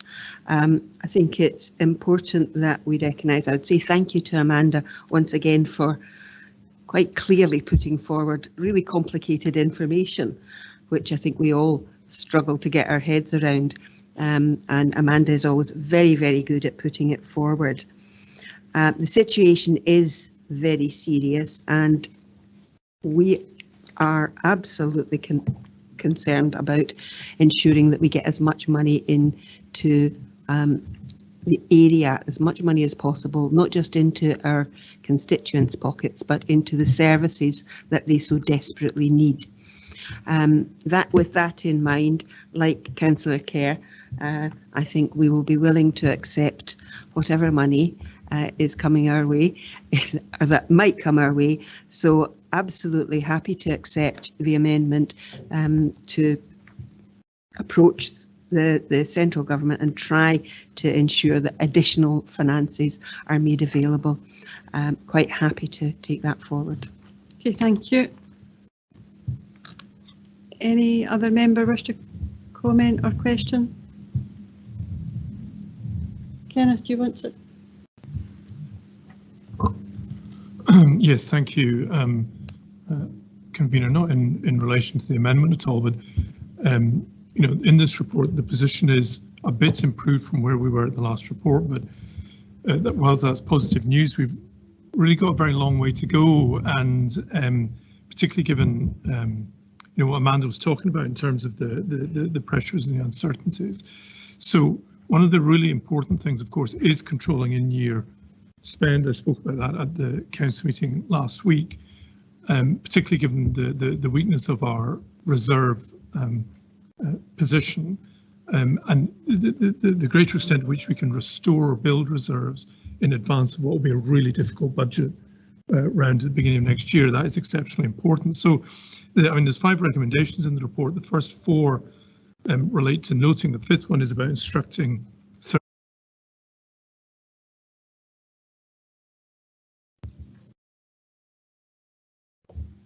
We've got Billy.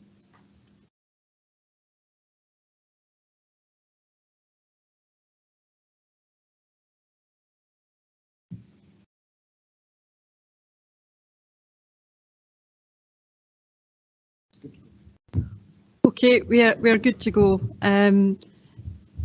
Kenneth just finished on recommendation 5 in relation to bringing the directors bringing their services in on budget.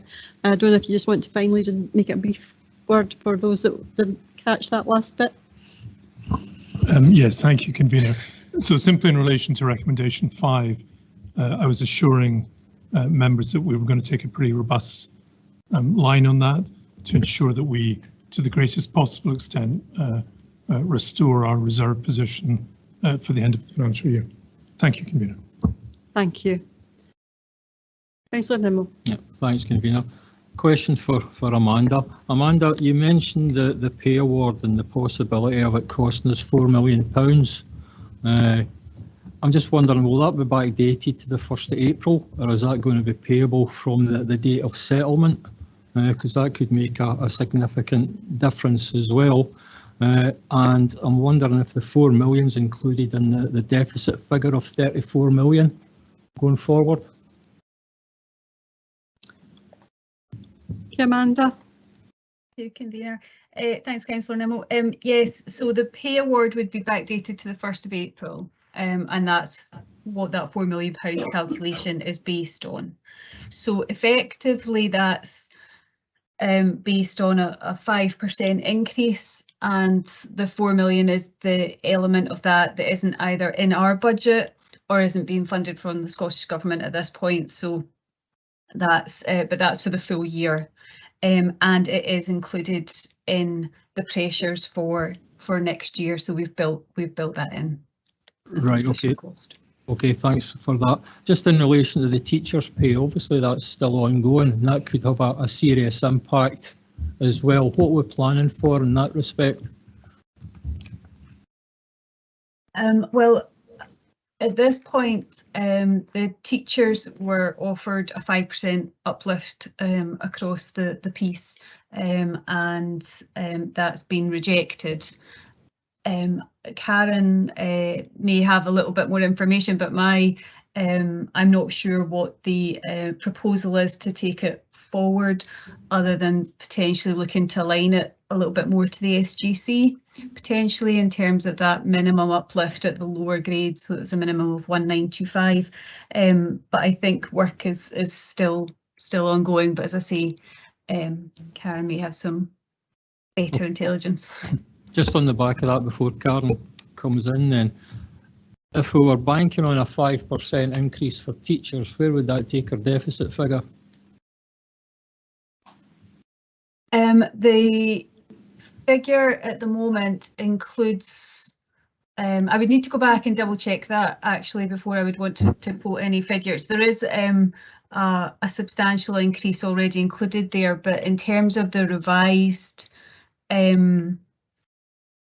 proposal, in terms of the sort of 1925 minimum and the extra days annual leave and all these kind of things, we're very much still working that out. Anything that we would look at above the 5%, we would certainly be looking for additional funding for. Okay, thanks for that, Amanda. I'll come back to you. Okay, Karen? Yeah, thanks. So the intention is that there will be a revised offer going to the teachers' trade unions based on the current SGIC offer. So it will be almost the same offer as has been received now from the SGIC. So that's due to be made to them, and it will be for the teaching trade unions to consider whether they accept that or not. Until we know their position on that, there's very little you can do, and we just need to await their response to that particular offer. I don't think the offer has been made, but I think they're aware that that's the intention of what will be made to them. Okay, thanks for that, Karen. Thanks, Convener. Okay, thank you. If there are no other speakers, then can we agree the report? Agreed. Thank you. Item 16 is the Treasury Management Interim Review, and is back with Amanda. Thank you, Convener. So the report in front of you today is the interim review of Treasury Management activity for 22-23, and that's looking at how we are performing and looking at what we had agreed in our strategy back in March of April this year. So the interim review is a requirement of the Treasury Management Code of Practice. It's one of the 3 reports that we have to bring to you. So the main points that I'll touch on today relate to section 4.1 of the report, which is the economic and interest rate outlook. As you might have expected, the position set out in this paper has shifted quite significantly since the mini budget was announced, and so there's just a few key points that I would plan to update you on.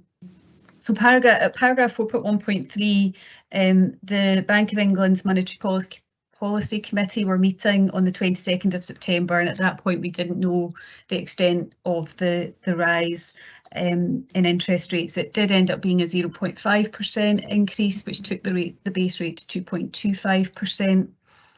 And obviously these rises by the Bank of England are fundamentally to try and combat rising inflation. The announcements that were made as part of the mini budget looked to sort of significantly increase the government borrowing, and so that resulted in the cost of government borrowing, which is our gilt yields, rising significantly. And that's important because that potentially has a direct impact on the council, as our long-term borrowing rates are based on those gilt yields. As those gilt yields were sort of rising really quickly, the Bank of England announced it would buy £65 billion of bonds, and that was to reduce the pressure on the yields and to try and stabilise the markets. And that announcement at the time had an impact, and the rates reduced by around about 1% at that point. So the markets have calmed somewhat, but rates do remain high, and the markets are demanding more reassurance on the position, and the Chancellor therefore intends to bring forward full spending plans earlier than originally planned. And importantly, that's going to include an assessment of those plans by the Office of Budget Responsibility. So really we need to wait to see what that looks like and to see how the markets react to that, and that will drive our interest rates. So at the moment, in terms of interest rate projections, the current expectation is that the Bank of England base rate will reach 5%, sort of either by the end of this calendar year or by March 2023 at the latest. It was higher, it was over 6%, so that 5% has reduced, represents a reduction in what was being projected. And so that in turn means that our short-term borrowing costs are likely to increase. In terms of our long-term borrowing, as I've said, that's dependent on the gilt yields, and there has been big swings in the gilt markets at the moment, but the longer-term borrowing rates are relatively high. So the table at the top of page 336 shows a 50-year PWLB rate of 3.1%. That's now approximately 4.1%. And obviously when we're talking about large sums of money, that can make a big difference. But those long-term rates are more affected by issues such as government borrowing plans and how reassured the market feels. So I think that's an area where we're going to see more movement over the coming weeks. And page 337 of the agenda, paragraph 4.2.8, makes reference to decisions around long-term and short-term borrowing. So given the volatility of the gilt yield, it's likely that we'll do more short-term borrowing in the first instance. But if there was a significant reduction in PWLB rates, then we would have to be ready to take advantage of that. Page 338 provides some information on the investment strategy, and members will be aware that we take a very prudent approach to our investments. We are seeing some higher returns. Rates on our money market funds, for example, have increased slightly, but we do have to ensure we have easy access to our funds, and we expect to move into a borrowing position at the end of the year, so we want to make sure that we can get our cash back when we need it. Finally, I would just note that we held Treasury Management training in August this year, and it was well attended. Obviously, there's been quite a lot of volatility, quite a lot of things happening in the market. And if members feel like they would like any further training or information, then please just, I'm happy to take any questions. Thanks. Okay, thank you, Amanda. I think we could all benefit from having greater understanding about Treasury management, particularly just now, and that's just because of the changing nature of the finances that we have, and the impacts that it then has on the council's ability to do its business, but also to around where we can and how we can invest going forward. But I think the report and your verbal update has just shown just how changeable the market is, and how challenging budget planning is going to be, particularly this year and probably for the next couple of years, because I think that the implications of this year is going to be hugely long lasting, and obviously that there's still the potential for a recession to kick in as well, which will have an impact. But I thank you for the report. I think it would be helpful at some point to maybe have a roundtable discussion with members just around the financial climate and where that might or may not take us, just so that we have that higher level understanding, and help us in some of the deliberations that are going to come before us, so that we are not just necessarily living in the here and now. We are trying to do that horizon scanning and look at that longer term planning, particularly around our financial strategy and that 5-year business plan. But I'm happy to move the report as it is, Amanda, and maybe in the next few weeks we can talk about what we might do with regard to a briefing for members. But thank you.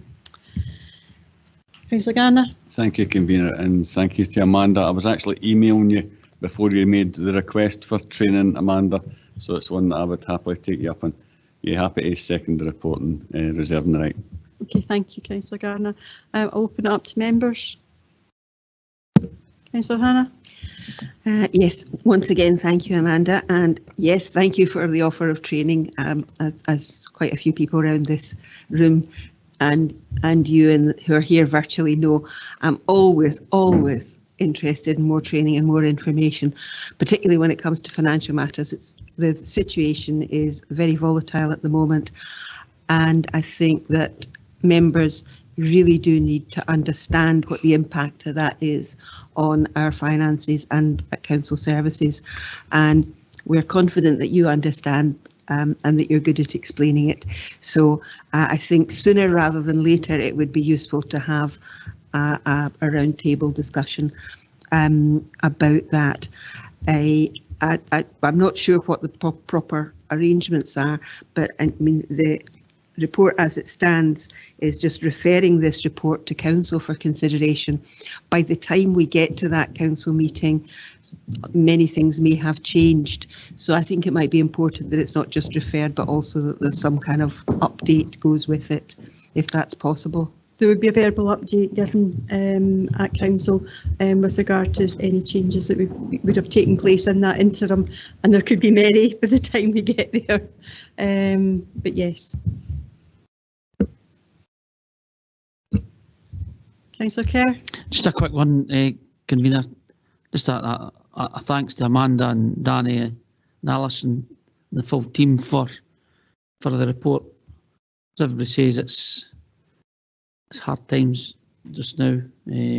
So thanks for the report and all the information. Thank you, Convener. Thank you, Councillor Kerr. If there are no other questions at this time, we'd be happy to agree the report and refer this on to council. Agree. Thank you. We're getting there, folks. We're now item 17, and it is the participation in Scotland Excel Flexible Framework Agreement for Children's Residential Care and Education Services. And this and the next one are coming to us under the new arrangements regard to contracts. So I'll go to Mr. Naylor for item 17. Robert, your microphone again. Apologies. Thank you, Convener. This report brings forward to members a request to approve use of the Scotland Excel framework following considerable consultation across all local authorities in Scotland to develop the framework for the provision of residential schools and residential placements. There's significant challenge in the system at the moment in terms of the number of places that are available, and some of these placements are very, very expensive.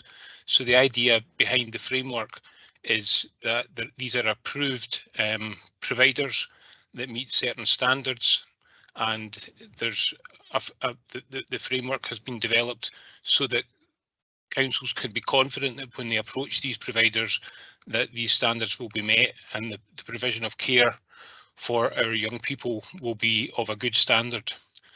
So I don't really have very much more to say about the report at this stage, Convener, but happy to take any questions. Okay, thank you, Robert. I think the use of Scotland Excel helps us then having to go through a long individual procurement process, and hopefully will give us best value in doing so. So I'm happy to approve the report, and therefore, Councillor Devine, sorry. I'm happy to second the report and reserve the right, Convener. Okay, there's opportunities if anybody has any particular questions. Happy to agree. No questions or amendments. Happy to agree, yes. Okay, thank you. Item 18 is a participation in Scotland Excel National Flexible Framework and Agreement for Care and Support Services. And I think we've got Martin. Tom? Martin? Very similar to the last report, however, members are probably aware that our existing care at home contract is a council contract. This report really puts forward a proposal that we move to Scotland Excel for a period of 1 year, which will buy us a bit of stability, hopefully, in the current market conditions. It will also give us an opportunity to make some progress in relation to the new model for our care at home services. And it also gives us an opportunity to really think around what we need from a future contract with providers. It will also give us an opportunity to see how things progress in relation to the National Care Service. So I guess in terms of the partnership, it will buy us an extra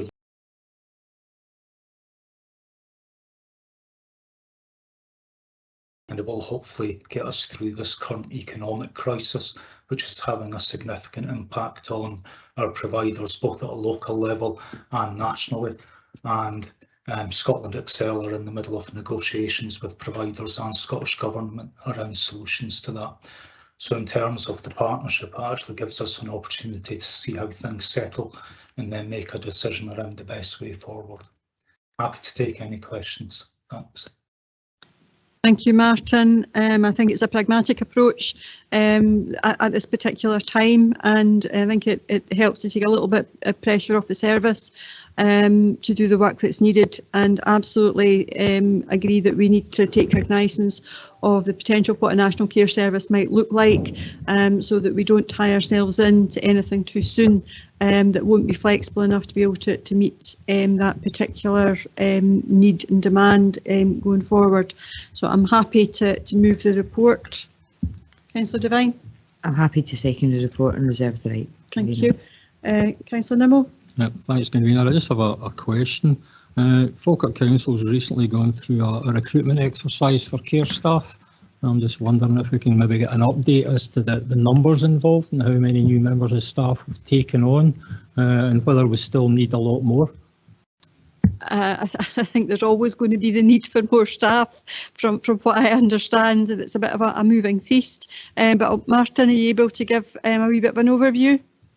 I'll be able to give you exact details following the meeting, Councillor, but I am aware that we recently recruited 16 staff members.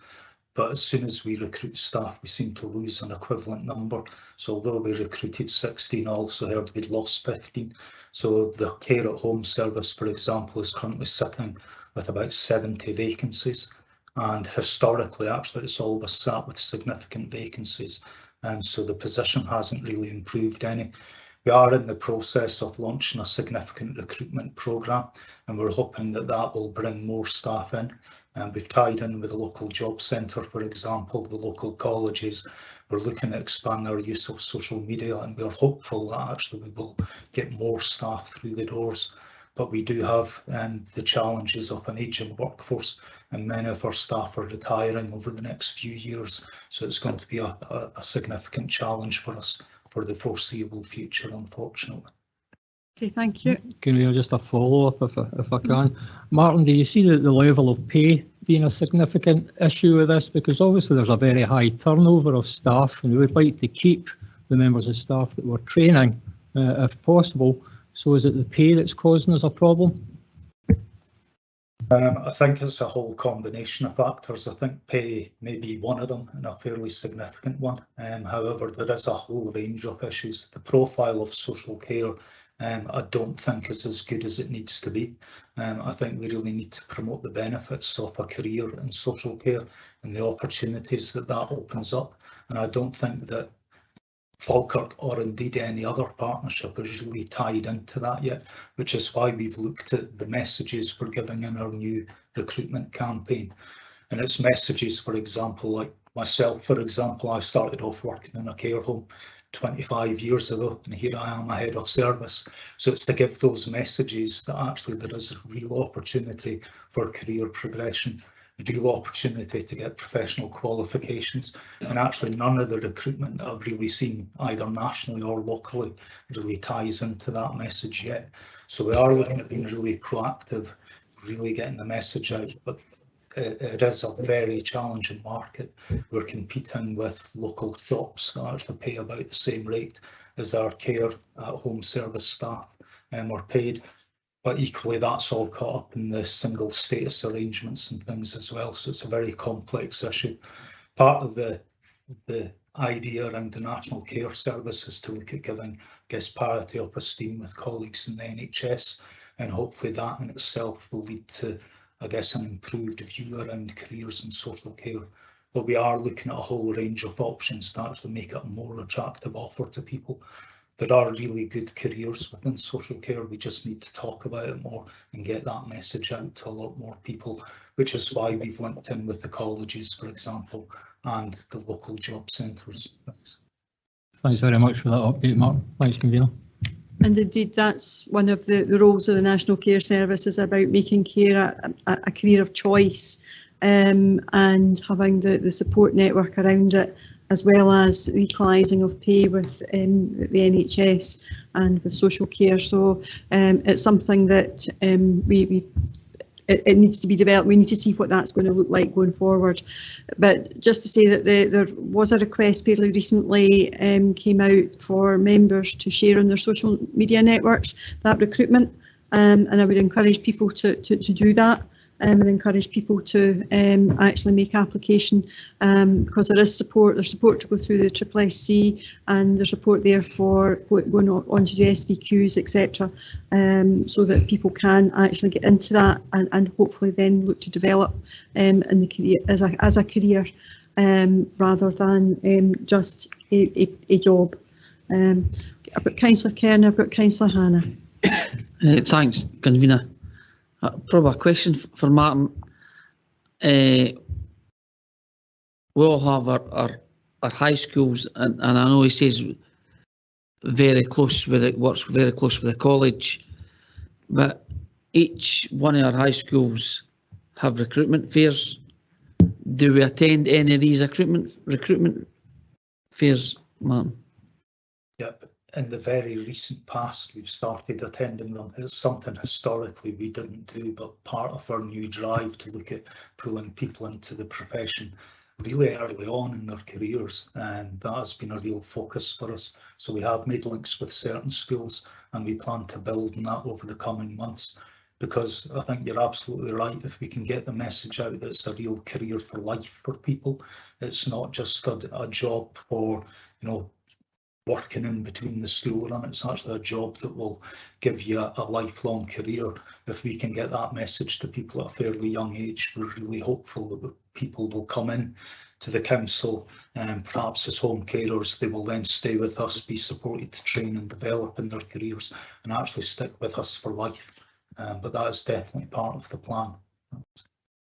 Thanks, Martin. And it's not just the care side of the council. We've got people who have gave their life to this council in every department. We've got one calling who Kenny Gillespie, 40 odd years. We've got a friend, Eamon, who's 42 years joiner, and they've gave their whole life to the council. So I'm very encouraged with that, Martin. So thank you very much. Thanks, Convener. Okay, thank you. Councillor Hannah. Thank you, Convener, and thank you, Martin, for your report and for all the hard work. And I'm really pleased to hear that there's going to be more activity in terms of the recruitment. And I did share the previous social media. I think I did anyway. My daughter did it for me, actually. But there you go. And not being very social media literate myself. I do think it's important that councillors are all engaging in promoting this and promoting a different image. We all know somebody somewhere who needs social care, and we all value the care that is given, and that needs to be said loud and clear. And I think we need to promote a more positive image of that as work. It's important. It's really, really important for those people who are vulnerable and require that care. So thank you very much for your report. Thank you for what you're doing in terms of promoting recruitment, and if there's anything any of us can do to promote that and help you take that forward, we'll be happy to do so. Okay, thank you, Councillor Hannah. If there's no further speakers, can we approve the report? Thank you. Okay, next item is item 19, which is the sale of the former care home at Carnville Road in Larbert, and it is Mr. Keswick. Thank you, Convener. The purpose of the report is to seek approval for the proposed disposal of the former Torwood Hall care home in Larbert to Safest Houses plc for £600,000, subject to any verified abnormal costs such as ground conditions. Members will recollect the care home was closed in late 2020 and was declared surplus in August 2021. The property has been marketed with a full planning brief, which formed the basis for considering and evaluating any offers. The proposed disposal price offered by Safest Houses represents the highest offer received that was fully compliant with the planning brief at the closing date. Their proposals are, while subject to planning, they will see the conversion of the existing main building, demolition of the latter extensions to provide supported living accommodation, and are compliant with the planning brief that was issued. In conclusion, the proposed sale will not only generate a capital receipt, it will provide supported living accommodation in the Falkirk area, which is in high demand. I'm happy to take any questions, Convener. Thank you, Mr. Keswick. Councillor Garner. Thank you, Convener. I've absolutely nothing to add to that. It was all covered well, so happy to move the recommendations. Okay, thank you. Councillor Bouse. Yeah, I'm happy to second that. It is literally just round the back for where I live, so I know the building quite well. Good that it's going to begin used as supported living facility.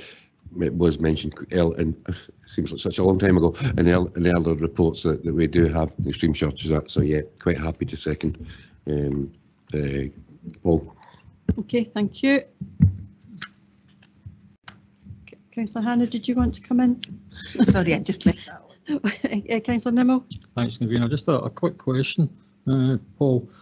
There's no mention in the report regarding the SPR. Where does this building fit in with that? I understand that previously was part of the original SPR deliberations, and the property was declared surplus because it was no longer used as a care home. Obviously, it was pre-me, but certainly it's been a surplus property on my watch. So it's obviously been marketed, and the offers have been received. And therefore, we're proposing to dispose of. Okay, thanks for that. There's also another issue. One of the developers involved in this has raised some concerns. I wonder if you would like to comment on that, if appropriate. Yeah, without going into or breaching any commercial sensitivities, one party did suggest that they were given advice from an officer that suggested that their offer would be considered on the basis of not being in accordance with the planning brief that was issued to all inquirers. We have found no evidence to suggest that that was the case, and I've spoken to all the officers that were involved and so have colleagues, and there's certainly no suggestion that that advice was provided.